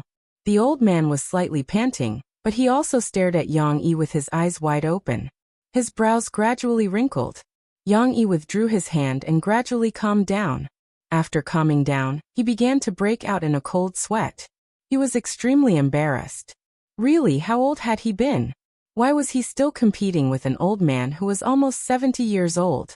Did he have to use his internal energy to win this fight? If word got out, wouldn't he be laughed to death by his brothers? However, Yang Chonggui didn't stare because he couldn't withstand Yang Yi's attack. He stepped forward, grabbed Yang Yi's right hand, and put 2 fingers on Yang Yi's pulse. Yang Yi was confused at first, but soon felt a subtle warm current flowing into his meridians. However, it was an external force after all. The warm current in Yang Yi's body almost subconsciously moved immediately, sweeping away the foreign object and forcibly driving it out. Yang Yi's fingers were shaken off, but he had already gotten the information he wanted. The old man stared at Yang Yi with his eyes wide open. "Where did you learn this?" It turned out that when Yang Yi's strength suddenly increased, the old man noticed something was wrong. However, at this moment, Yang Yi also opened his eyes wide and looked at his father in disbelief. How could it be? How could the old man know internal energy? In his memory, his father was just an ordinary martial artist who practiced martial arts. What his father taught the 3 of them was only the Hong Fist. For 30 years, Yang Yi had never seen Yang Chonggui use his internal energy, not even once. He didn't even mention it. However, this also solved Yang Yi's doubts. Previously, he couldn't understand why his father was so strong at such an old age.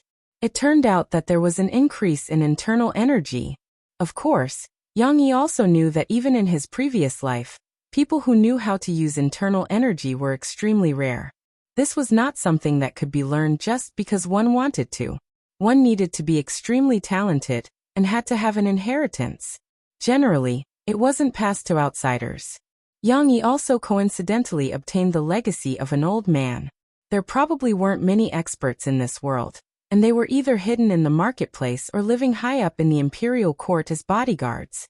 Otherwise, the experts in the army that Yang Yi saw wouldn't just be at the level of Shensinyu. Now the old man actually showed him such a skill. The people around him were actually experts hidden in the marketplace? Yang Yi was dumbfounded. Yang Chonggui looked around and pulled Yang Yi to the back of the ancestral hall to talk. In the yard, Shishi was confused. She couldn't help but pull her grandmother's hand and asked, "Grandma, are Papa and Grandpa not fighting anymore?" "Well, I don't know what they are whispering about. Just ignore them," Dong Yue said with a smile. "Come, Grandma will take you to see them." Sure. Cece's interest was piqued. Dong Yue grabbed a handful of grains and came to the courtyard. She pecked a few times and immediately, chickens flew and ducks jumped in the courtyard. The chickens and ducks that were strolling around flapped their wings and ran over. "Wow. Grandma is so awesome." Shishi's eyes were wide open. On this side, Yang Chonggui was still questioning Yang Yi with a serious face. Yang Yi had to make up a reason. "It's like this. A few years ago, I just retired from the army. At that time, I was working in a restaurant and met an old beggar with a white beard. This reason was used in the novels in his previous life. But thanks to these tricks, Yang Yi made up a very detailed story and convinced Yang Chonggui." Yang Chonggui stroked his beard and said solemnly, "In that case, you also learned this skill by chance." Yang Yi nodded and couldn't help but ask, "Dad, how do you know internal strength? Why have I never seen you use it before? And why don't you teach us? I'm your son." Yang Chonggue sighed, shook his head and said, I can't teach you. I used to promise my master that I would take this skill to my grave and never pass it on. Because this is their family's secret. Although during those years of war, there was no news of their family, and they must have met with misfortune. But a man can't go back on his word. A man must do what he says. I have kept this secret for decades. Yang Chonggue sighed. Otherwise, why would he be so serious just now? He thought that Yang Yi had secretly learned it from him. Yang Yi didn't have the intention to learn it. He smiled and said, That's okay. Anyway, I also know a set of internal strength, and it may not be worse than yours, Dad. Humph, you want to compare yourself with your dad? If it was a few decades ago, I could have pressed you down with a finger. Back then, Yang Chonggue's words stopped abruptly. Yang Yi didn't ignore it and frowned slightly. He suddenly felt that his father was indeed a little mysterious. Recalling those memories, he seemed to have never told him, Yang Qing, and Yang Huan about his past. Dad, what did you go through back then? Yang Yi couldn't help but ask. It's been so many years. Can't you tell me? Yang Chonggue stared at Yang Yi for a long time. After a long time, he said slowly, Do you really want to know?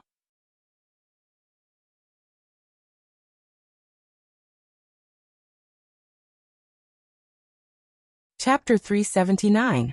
This question was obviously asked while knowing the answer. Yang Yi was already bursting with curiosity. Yang Chonggue sighed after seeing Yang Yi's nod. I originally wanted to tell you about these things when I was about to die, or even bring them into the coffin. But now you have grown up and have your own children. Sooner or later, you will become the clan master of the Yang clan, so you should know a few things. Could it be a secret story? Come with me. Yang Chonggue opened the door of the ancestral hall and brought Yang Yi in before closing the door. I once told you 3 siblings that our Yang family has been loyal for generations. Yang Chonggue stood in front of the altar and cupped his hands. He looked up at the tablet on the altar and said slowly, Do you still remember? How could he just remember? He used to talk about it often. When Yang Yi came back, he had said it so many times that his ears were getting calluses. Dad, aren't you just making up stories to fool us? Yang Yi couldn't help but ask the question that his predecessor, Yang Qing, and Yang Huan had been harboring. If what Yang Chonggue said was true, the Yang family had so many great generals in the previous dynasty. Why were they so miserable in the old master's generation? Moreover, looking at these memorial tablets, although they had been smoking for a few years, Yang Yi found them in his memory. 20 years ago, these memorial tablets were still very new.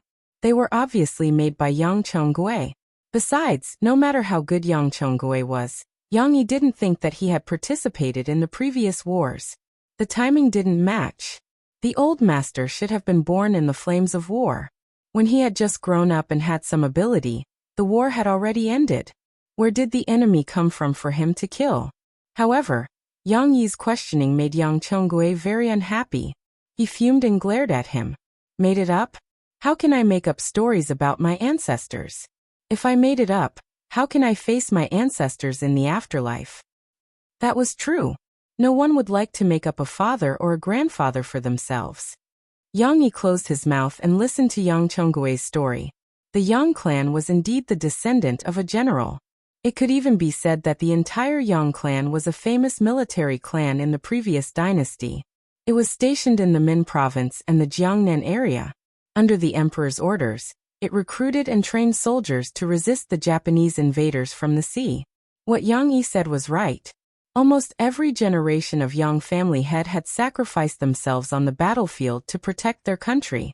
The Yang family army was just like the Qi family army in Yang Yi's previous life. They were famous in history, and the Japanese invaders were even more fearful of them. Moreover, compared to Qi Jiguang, the Yang clan's legacy was even longer. Until the end of the previous dynasty, the Yang clan had a history of over 200 years. Speaking of that history, Yang Chonggue's face was full of glory. He even proudly said, If you go to Jiangnan or Min province, you can still see the statues of our ancestors and the ruins of the ancestral hall. But after that, Yang Chonggue stopped smiling. Later on, the country fell into enemy hands. All sorts of Russians, Japanese, and red-haired wanted a piece of the pie. With the country in danger, your great-grandfather, who is also my grandfather, brought his relatives and former subordinates to join the Southern Army and continued to fight against the Japanese. At that time, the Chinese army was still stuck in the consciousness of the past. They fought valiantly and fearlessly. They didn't understand that they would just raise their swords and charge forward.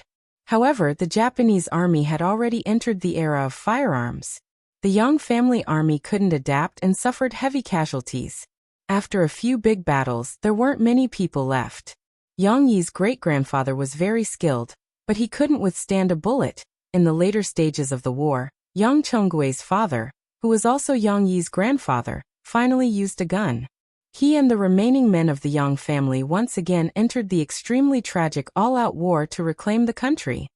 The rise and fall of the country is the responsibility of every man, Yang Chenggui said solemnly. Yang Yi didn't know why, but he also had tears in his eyes. It wasn't something he could control. It was a surge of true emotion that came from the depths of his bones. Yang Yi's grandfather became a small general. Of course, it was far from the status of the Yang family army back then. However, in local wars, the guerrilla force led by Yang Yi's grandfather was like Li Yunlong's independent regiment. They appeared and disappeared unpredictably, beating the Japanese until they cried for their parents. When it comes to fighting the Japanese, no one has as much experience as our Yang family. These 200 years of fighting the Japanese weren't for nothing, Yang Chenggui said proudly. However, war was unpredictable. No one knew what changes would happen. It was very similar to what was written in Yang Yi's novel. His grandfather's army was attacked by the Japanese's elite forces. In order to get rid of Grandfather Yang, the Japanese in the central China battlefield sent out a special force. Grandfather Yang wasn't as lucky as Li Yunlong. His entire army was wiped out. Although he sacrificed himself generously, his corpse was found by the Japanese and hung on the city wall to deter the other Chinese troops. The Japanese didn't know that this had instead aroused the bloodlust of the Chinese troops. 2 months later, the Japanese at this station were besieged and annihilated. Speaking of this, Yang Chenggui gave Yang Yi a meaningful look. He had watched some of Drawing Sword. If it weren't for the fact that Grandfather Yang was ambushed during a field battle, and that the details were different, he would have suspected that Yang Yi knew something about it. Yang Yi also knew the direction of the war later. 3 years later, all the Japanese in mainland China were driven out. In the end, the Japanese surrendered unconditionally. After 100 years of humiliation, it finally came to an end. But, Dad, where were you in the whole story? Yang Yi could not help but ask. I was still young at that time. Yang Chenggui glared at Yang Yi. And my mother wouldn't let me go to the battlefield to avenge my father.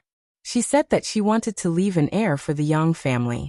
Otherwise, how could I sit back and do nothing? Next was Yang Chenggui's story. Yang Chenggui was not able to go to the battlefield to kill the enemy, so he had to hold his breath and practice martial arts. He also met his benefactor in the crowd of people fleeing the war and learned internal strength. However, when he saw the list of Japanese war criminals who were not punished in the newspaper, there was a colonel in the special forces who killed his father. He later became a lieutenant general of a division commander. That guy didn't die? Yang Chenggui was furious. At that time, Yang Yi's grandmother had passed away.